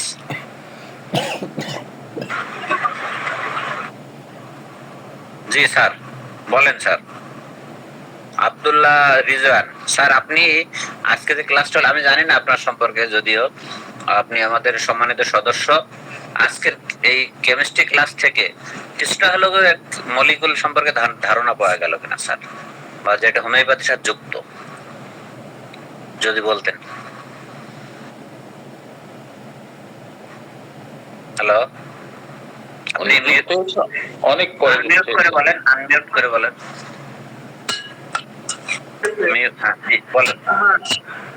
ওই আজকে 3টে জিনিসই শিখলাম, কঠিন, তরল এবং বায়বীয় পদার্থ 3 অবস্থা। এইটা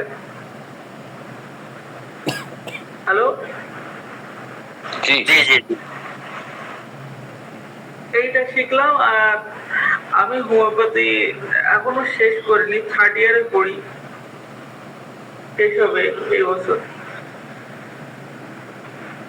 তো chemistry first year, second first ইয়ারে কেমিস্ট্রি আছে, এগুলো ক্লাস করেছেন? জি করছিলাম। তো ওখানে তো সিলেবাসে অনেক কিছু আছে, এগুলো কি আলোচনা হয়নি? হ্যাঁ হয়েছিল। আচ্ছা, আমরা সাতক্ষীরা মেডিকেল কলেজ থেকে, হোমিওপ্যাথিক মেডিকেল কলেজ থেকে করছিলাম। আচ্ছা, আপনি লেগে থাকেন এগুলোকে। আমাদের কেমিক্যাল রিয়াকশন আমাদের শরীরে, আমরা যখন আরো অন্যান্য সাবজেক্টে যাব, এই কেমিক্যাল রিয়াকশন গুলো কিন্তু অনেক কাজে লাগবে। আমাদের শরীরটা তো কেমিক্যালে ভরা, সেই কেমিক্যাল গুলোর সম্পর্কে আমাদেরকে ধারণা নিতে হবে। কেমিস্ট্রির জ্ঞান না থাকলে আমরা যখন রিয়াকশনে যাব, আগামী ক্লাসে আমার আছে কেমিক্যাল রিয়াকশন আমাদের শরীরে কি কি হয়। যেমন আমরা গ্লুকোজ, আমরা কার্বোহাইড্রেট খাইলাম, কার্বোহাইড্রেট এটা খুবই জটিল অবস্থায় থাকে, এটা সরল কার্বোহাইড্রেট কিভাবে ভাঙে, সেখান থেকে কিভাবে আমাদের শক্তি উৎপন্ন হয়, এইগুলো রিয়াকশন কিন্তু এর পরবর্তীতে আসবে। এই জন্য এই যে কেমিস্ট্রির যে জ্ঞানটা আমাদের খুবই জরুরি, ফিজিক্সের জ্ঞানও জরুরি, কারণ ফিজিক্সও পদার্থ নিয়ে কাজ করে, কেমিস্ট্রিও পদার্থ নিয়ে কাজ করে। এই যে কেমিক্যাল বন্ডিং ইত্যাদি, ফিজিক্স হলো অন্য প্রপার্টিজ নিয়ে কাজ করে। এবং এক জায়গায় এসে দেখবেন ফিজিক্স আর কেমিস্ট্রি এক জায়গায় মিলে গেছে। যেমন আজকে আমরা অ্যাটমে আসলাম, অ্যাটম কিন্তু ফিজিক্স এবং কেমিস্ট্রিতে, ওই অ্যাটমের জায়গায় এসে এই যে আমরা নিউট্রন, প্রোটন, ইলেকট্রনে যে চলে আসলাম, ওকে ফিজিক্সও আসবে, কেমিস্ট্রিতেও আসবে। তো এই যাত্রা না জানলে, এই অ্যাটম সম্পর্কে না জানলে আমরা কিন্তু হোমিওপ্যাথি ওষুধের পোটেন্টাইজেশনটা বুঝবো না। জি এটা কিভাবে আমাদেরকে শক্তি, আমরা বলি হোমিওপ্যাথি ওষুধ শক্তি, মানে ওষুধের কোনো দাগ থাকে না, এর মধ্যে শক্তি থাকে। সেই শক্তিটা কোত্থেকে থাকে এটা বুঝতে হলে আমাদের এই অ্যাটম পর্যন্ত, আজকে অ্যাটম পর্যন্ত কিন্তু আলোচনা হয়েছে এবং অ্যাটমগুলো কিভাবে থাকে সেগুলো আলোচনা হয়েছে। একটু ফলো করবেন এবং নোট ডাউন করার চেষ্টা করবেন। আমি আশা করি আপনারা হলো ভবিষ্যৎ এই হোমিওপ্যাথির ধারক হবেন। সুতরাং আপনাদের কাছে আমাদের প্রত্যাশা অনেক বেশি। আমরা তো বেশি দিন আর সার্ভিস দিতে পারবো না। স্যার এই ক্লাসে প্যাথোলজি আমি এখন তৃতীয় বর্ষের সাবজেক্ট গুলো কি ক্লাস করতে পারবো? মানে তৃতীয় বর্ষের সাবজেক্ট গুলো ক্লাস? এটা আমি বলতেছি আমাদের এই ক্লাসগুলো আপনাদের first year, second year, third ইয়ারের সাথে কোনো সম্পর্ক নেই। এটা জাস্ট হোমিওপ্যাথিকে স্ট্রং করার জন্য এটা বলা হচ্ছে। আর প্যাথোলজি এটা হচ্ছে প্রাইমারি, টারশিয়ারি লেভেলে আমরা পড়বো। এখন আমরা প্রাইমারি লেভেলে আছি। হ্যাঁ, প্রাইমারি, সেকেন্ডারি, টারশিয়ারি ইনশাআল্লাহ। আপনি আমাদের সাথে থাকেন। Thank you. এই ক্লাস কবে থেকে শুরু হবে?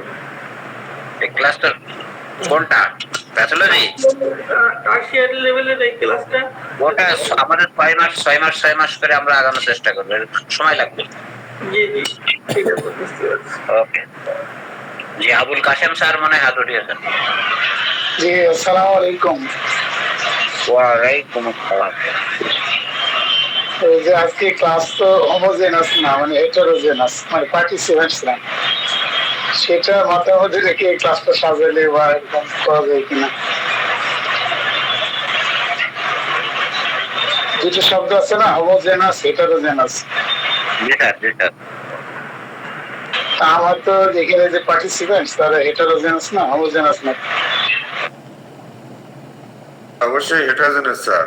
কেউ আর্টসের, কেউ সায়েন্সের, কেউ কমার্সের, কেউ উচ্চতর লেভেলের, মানে আপনার মাস্টার্স তৎপরবর্তী, কেউ আন্ডার গ্রাজুয়েট, কেউ গ্রাজুয়েট, কেউ আবার এসএসসি, কেউ এইচএসসি, এই সব মানে হেটারোজেনাস কন্ডিশনে আছে এখানে। সুতরাং আমাদের ক্লাসগুলো আরো সিম্পল তো হয়েছে, এর চেয়ে সিম্পলিফাই করা কিভাবে সহজ হয় বুঝতে পারছি না। যাই হোক, কিন্তু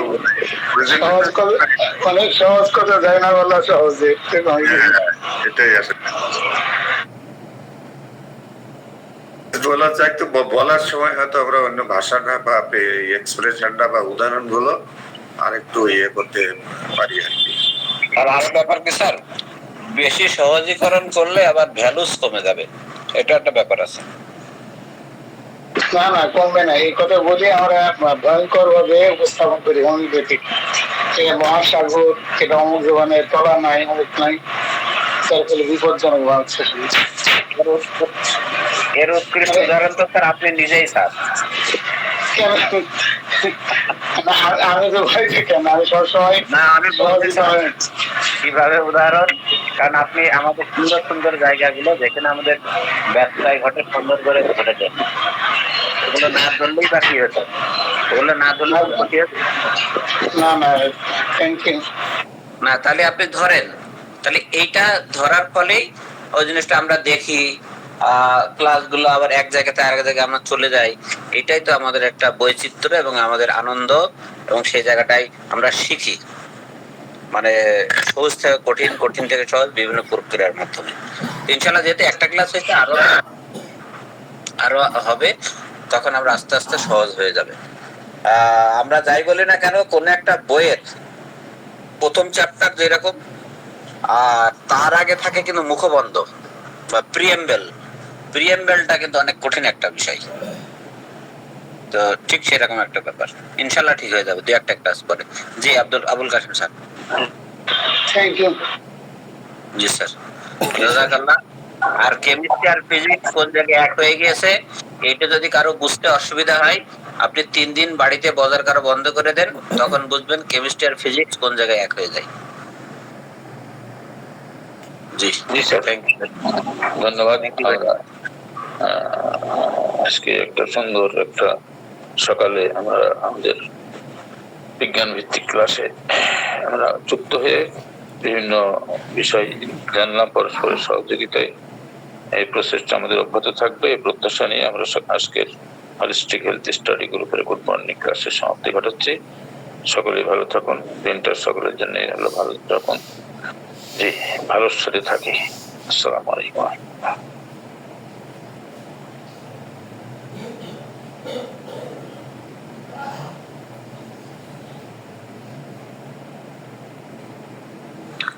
জি আলহামদুলিল্লাহ। আজকে আমাদের বিড়ালের মা একটা কোশ্চেন করলো না, এটা হলো এটা তো ব্যত্যয় হয়ে গেল। শাইনুর ম্যাডাম। জি আসসালামু আলাইকুম স্যার। ওয়ালাইকুম আসসালাম। আপনি কেন কোশ্চেন করলেন না, একটা হলো? স্যার একটা কঠিন প্রশ্ন আছে, এখন বলতে গেলে 5 মিনিট সময় লাগবে, বলবো স্যার? বলেন, আমি থাকতে কোনো ভরসা নেই, আপনি বলেন। না স্যার, আপনাদের উপর অনেক আস্থা বিশ্বাস স্যার, আপনার আচরণ বিধি নিয়ে আমরা এই হোমিওপ্যাথি শিখতে পারতেছি স্যার, অনেক দোয়া স্যার আপনাদের জন্য। বলেন। পেশেন্ট ওর মাটা আমার কাছে আসছে, ওই আব্বাটা বললো যে আমি হোমিওপ্যাথি পড়াশোনা করি, তো এই জন্য আসলো। আসার পরে বললো ওনার মেয়েটা এবার এসএসসি পরীক্ষা দিবে স্যার। মেয়েটাকে সে যখন ওই যে গ্রুপ ক্লাস যায়, অনলাইনে ক্লাস শুরু করলো সরকার, তখন সে 8-এ পড়ে অনলাইন ক্লাস করতো। সে মোবাইলে আসক্ত ছিল, তারপরে মোবাইল টিভি সব অফ করে দিছে। দেওয়ার পরে এখন সে তো এখন এসএসসি পরীক্ষা দিবে, এখন তার মায়ের কথা কিচ্ছু শোনে না। মা মারলে মারে, মা বকলে মারে, বাজে বাজে বিহেভ করে মার সাথে। এখন বলে আব্বা আমার মন চায় যে এই মেয়েটার আমি নিজে মেরে ফেলি, আর না তো আমি নিজে মরে যাই। কিন্তু মানে মেয়ে মারলে তো মানে মহাপাপ, নিজে যদি আত্মহত্যা করি তাও মহাপাপ। আমি যে কি কষ্টে আছি আব্বা, আমার অনেকটা উদ্ধার করেন। এখন আমি এমন কেস স্যার, এটা কিভাবে কি করি? তারপরে দেখা যায় এখন মেয়ে একটা বিড়ালের বাচ্চা আনছে বাসায়, 1 মাস, এটা খালি বেডের মধ্যে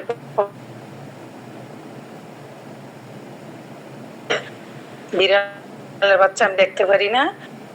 এখন বিড়ালটার জন্য মেয়ে বলতেছে আমার যে বিড়াল তাড়িয়ে দাও, তাহলে আমিও কিন্তু বাসা ছেড়ে চলে যাবো। এখন আমি আব্বা বিড়াল পালা তো সুন্নত, এখন যাই একটু ম্যানেজমেন্ট দিছি যে যদি আপনি মেয়ের ভালো করতে চান তাহলে বিড়ালটাকে আপনি মেয়ের সামনে আদর যত্ন করবেন, দেখবেন মেয়ে আপনার প্রতি একটু আসক্ত একটু হইলেও হবে। তারপর কিছু আরো মানে ম্যানেজমেন্ট দিছি যে আপনি তার বন্ধুর মতো হয়ে যান, আপনি তার সাথে একেবারে ফ্রেন্ড সবকিছু খোলামেলা, একটু তার সাথে সে কি করতে আর সে কি কোনো কিছু আনানো আছে, তার কোনো যে ফ্রেন্ড সে আছে কিনা, ছেলে ফ্রেন্ড মেয়েগুলোর সাথে আপনি মিশে এগুলো মেয়েরা বলে যে একদিন মাসছি বা স্কুলে যায়নি, পরে যাই স্কুলে আসার পর কিরে কালকে আসলি না কেন স্কুলে? আমার আম্মু তো মারছে সেই জন্য স্কুলে আসি না। জানো আমার আম্মু মারলে আমি আম্মুর একেবারে মার দিয়ে দিই, তুইও তোর আম্মুর মার দিয়ে দিবি। ওরে মেয়ে বাসায় জানো তুমি আমার মার দিলে আমিও তোমার মার দিয়ে দিব, কারণ আমার বান্ধবীরা আমার শিখিয়ে দিচ্ছে। মেয়ে আবার এমনি সহজ সরল হই। কিন্তু স্যার এখন এই রোগীটা নিয়ে কি করা যায় স্যার, যদি একটু সকলে মিলে একটা পরামর্শ দিতেন। ও স্যার আরেকটু কথা হলো, এমন ধরে চিল্লানি দেয় আশেপাশে সমস্ত পার্শ্ববর্তী যে বাসা আছে, বাড়ি আছে, সবাই কি হয়েছে জিজ্ঞেস করে যে এই বাসায় কি হয়েছে, এমন জোরে চিল্লানি মারে, কোনো কথা সে শোনে না, সে যেটা চাইবো সেটাই করে দিতে হবে, এরকম করে। আর বাবা মার করে চেহারা দেখতে পারে না, মনে যেন হাজবেন্ড মনে যেন আমরা তার কাছে বিষ, কারণ ও আমাদের মেরে ফেলে আর আমরা দুজন একবার পরামর্শ করছি ওরা মেরে ফেলবো। এরকম করলে তো আমাদের মহাপাপ হবে। এই কারণে আপা মেয়েটার মারতে পারি না, নিজেও মন চাই যে একবার মরে যাই। এখন কি করা যায়, একটু যদি আপনাদের হোমিওপ্যাথিতে কোনো ওষুধ থাকে। আচ্ছা ম্যাডাম, আপনি ওষুধ দিচ্ছেন মায়ের না মেয়ের? স্যার আমি এখন কাউকে ওষুধ দেই নাই, উনি আমার সাথে জাস্ট পরামর্শ করলেন, এটা একটু আমি বলছি যে আপনি মেয়েকে নিয়ে আসেন, আসলে পরামর্শ আমাদের সাথে পরামর্শ করতে টাকা লাগে না, তো এই জন্য ফ্রি পরামর্শ নিয়ে যায়, একটা সমস্যা। এই জন্য আমি কিছু রোগীর বলে থাকি, ভাই পরামর্শ নিলে টাকা বেশি, আর যদি ওষুধ নেন তাহলে টাকা কম। ঠিক আছে? জি স্যার। এখানে দুইজনকে ট্রিটমেন্ট দিতে হবে, দুইজনকে। আর ওই যে মহিলা পরামর্শ নিয়েছে আপনার কাছে, ওনার সম্পূর্ণ কথা বিশ্বাস করবেন না, 50% বিশ্বাস করবেন। জি স্যার। ঠিক আছে? জি জি। এটা বুঝতে পেরেছেন? ওনার সব কথা বিশ্বাস করবেন না। আর ওই স্যার মেয়ের সাথে আলাপ করতে হবে স্যার। হ্যাঁ হ্যাঁ স্যার। মা এবং মেয়ের সিঙ্গেল ইন্ডিভিজুয়াল ইন্টারভিউ নিতে হবে। জি স্যার। বিশেষ করে মেয়েটার 1-1.5 ঘন্টা সময় নিয়ে আসতে বলবেন, একেবারে একা ইন্টারভিউ নেবেন। ওই ইন্টারভিউ নেওয়ার সময় মেয়েটা 30% রিকভারি করবে। ইন্টারভিউ নেওয়ার সময় আপনি যেই কোশ্চেনই করেন, সফটলি কোশ্চেন করবেন এবং হ্যান্ডেল করেন, দেখেন ও 30% রিকভারি করবে। তারপরে মেয়েটার মনের অনেক কিছু কথা আছে, যেই কথা তার বাবা মার সাথে শেয়ার করতে পারে না। জি ঠিক আছে? জি স্যার। যার কারণে সে প্রবলেম ফেস করতেছে, মনে করতেছে আস্তে ইরিটেবল হয়ে যাচ্ছে, ভায়োলেন্ট হয়ে যাচ্ছে। হ্যাঁ, তার পছন্দের সাথে বাবা মার পছন্দ ম্যাচ করতেছে না, কোন কোন জায়গায়, সেই বিষয়গুলো আপনি একটু ফাইন্ড আউট করেন। মেয়েটার একা ইন্টারভিউ নেন, তাকে একটু সিবিটি থেরাপি, বিহেভিয়ার থেরাপি দেন, ঠিক হয়ে যাবে ইনশাল্লাহ। এটা তেমন কোনো ব্যাপার না ম্যাডাম, এটা সাময়িক একটা ব্যাপার। আর মা আর ওষুধ তো অবশ্যই দেবেন, ওষুধ লাগবে, এটা অনেক ভালো ভালো মেডিসিন আছে আমাদের। হ্যাঁ জি স্যার। আমি ভালোবাসে, তারপরে অ্যাভারশন টু মানে ফ্যামিলি মেম্বার, ঠিক আছে, আছে। আর হচ্ছে মাকেও ওষুধ দেবেন, ট্রিটমেন্ট দেবেন। কারণ বাবা মাদের সবচেয়ে বড় সমস্যা কি জানেন? নিজেরা যেটা পারেনি সন্তানের মাধ্যমে সেই স্বপ্ন দেখে, নিজেরা যেটা পারেনি সেই সন্তানের স্বপ্ন দেখে, এই স্বপ্ন দেখা বাদ দিতে হবে। মেয়ে ভালো, মেধাবী, কিন্তু সে যে আজকে 3টা বছর এরকম করতেছে, বাজে মেয়েদের সাথে মিশে বলে। ও দেখেন না, প্রেম করে কত কি করা হয়ে গেছে না, দেখেন না, সেই জায়গাটাই হলে এরকম হতে পারে। এই জন্য আপনি একা ইন্টারভিউ নেবেন। জি স্যার। আমি এটা বলার পরে না বিশ্বাস করো আপা, আমার মেয়ের প্রাইভেটে আমি নিয়ে যাই, আমি আসি। আপা মোবাইল দিয়ে কোন দেশে চলে যায় এটা আপনি বলতে পারবেন না। কারণ কি, মোবাইল হাতে থাকলে পুরো পৃথিবীটা হাতের মুঠোয় আপা। পরে বলতেছে, এই যে আমাদের পূর্ণিমা স্যার কিছু বলতে যাচ্ছে, বলেন স্যার। বলেন স্যার। জি ধন্যবাদ স্যার, সুন্দর পরামর্শ দিলেন ম্যামকে। তো স্যার একাঙ্গিকে দিল, আর ম্যাডাম যেহেতু বললেন যে হোমিওপ্যাথিতে কি করা যায়, স্যার যেহেতু একটা পরামর্শ দিল, আমি একটু হোমিওপ্যাথির আঙ্গিকে বিষয়টাকে তুলে ধরি। বিষয়টা হচ্ছে, আমরা তথাকথিতভাবে একটা জিনিস জানি যে অনেকেই আছে অনেক নেশা করে, অনেক ধূমপান করে, কিন্তু তারপরেও তার ক্যান্সার হয় না। কিন্তু যে মানুষটা জীবনে কোনোদিন নেশা করেনি, ধূমপান করেনি, নেশার সংস্পর্শে আসেনি, খারাপ পরিবেশের সংস্পর্শে যায়নি, তারপরেও ক্যান্সারের মতো ঘাতক বা মরণ ব্যাধি তার হয়েছে। এখন বিষয়টা হচ্ছে, খারাপ পরিবেশে মিশলেই, যদি হোমিওপ্যাথিক অর্থে বিষয়টাকে বলি, খারাপ পরিবেশে খারাপ মেয়েদের সঙ্গে মিশলেই যে মেয়েটা খারাপ হবে, বিষয়টা কিন্তু এমনও না। হোমিওপ্যাথিক গভীরতা থেকে যদি বিশ্লেষণ করি, বিষয়টা হচ্ছে যে জেনেটিক ভাবেই ওই মেয়েটার তার বাবা মার দেহ থেকে মায়াজমেটিক ভাবেই কিন্তু সিফিলিটিক খুব ডিপ একটা ব্যাকগ্রাউন্ড তার একটা তৈরি হয়ে আছে, একটা বেস তৈরি হয়ে আছে। এবং মেয়েটা অবশ্যই টিউবারকুলার ডায়াথিসিসের, তার মধ্যে সিফিলিটিকটা একেবারেই হায়ার লেভেলে আছে। আর বিষয়টা হচ্ছে, যখনই সে জেনেটিক ভাবে এই দোষ ত্রুটি পেয়েছে এবং এই পরিবেশের সংস্পর্শে সে এসেছে, তখনই কিন্তু তার মধ্যে এই উগ্রপন্থী আচরণটা দেখা দিয়েছে। এটার জন্য একাঙ্গিন ভাবে শুধু মেয়েটাকে দোষী করা যাবে না, জেনেটিক একটা বৃহৎ প্রভাব মেয়েটার উপরে আছে।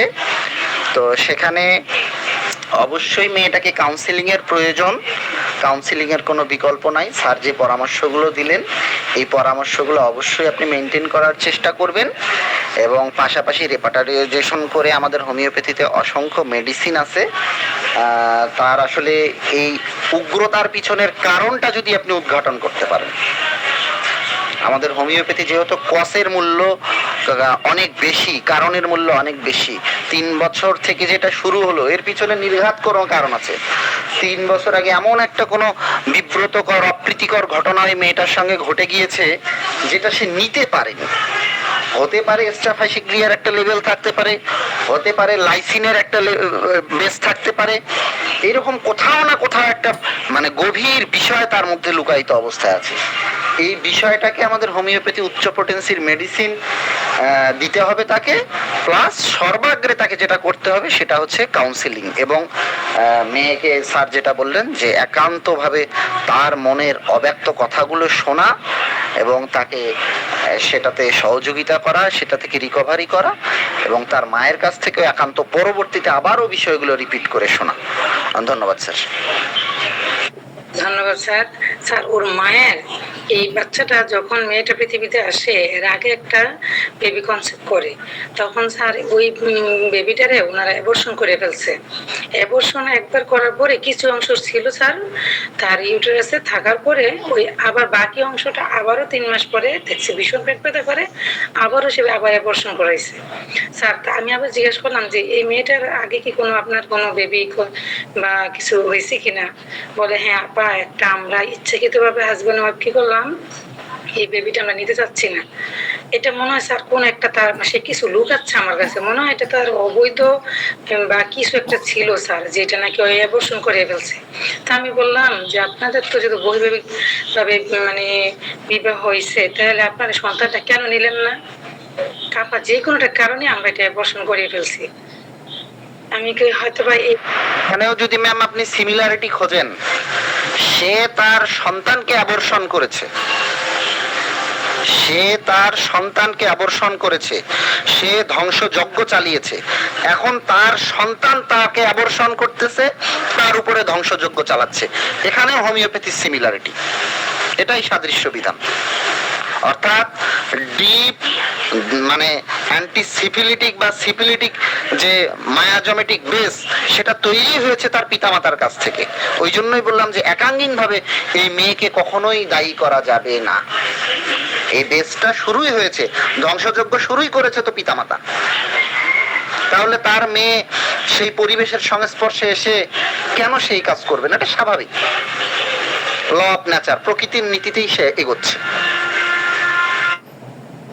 জি স্যার, আমি কথাটা বলছি যে আজ একদিন বিকেল বেলা আপনি যখন মেয়ের মুভমেন্ট ভালো থাকে আপনি নিয়ে আসবেন ওরে। আমি 2 থেকে 1.5 ঘন্টা কেস্টিকিং করবো, সে যেন সব প্রশ্নের উত্তর দেয়। যেদিন ওর মনটা ভালো থাকবে ওকে নিয়ে আসবেন, আর আপনাকে সরিয়ে দিয়ে আমি ওর সবগুলো প্রশ্নের উত্তর আমি নেব। ওটা না আমার কাছে কিছু লুকাবেন, এটা বলছি। আপু ও কি বলবে, আমি কি সব বলবে, যখন আপনার কাছে না থাকবেন দেখবেন সবকিছুই বলবে। আর বলছি একদিন নিয়ে আসার জন্য, এতটুকু স্যার আর কি। যাক, আপনাদের বলাতে স্যার আমি অনেকটা একটু কনফিডেন্স আমার বেড়ে গেল স্যার, এই রুগীটা নিতে পারি দেখা যায় তাহলে। ঠিক না স্যার?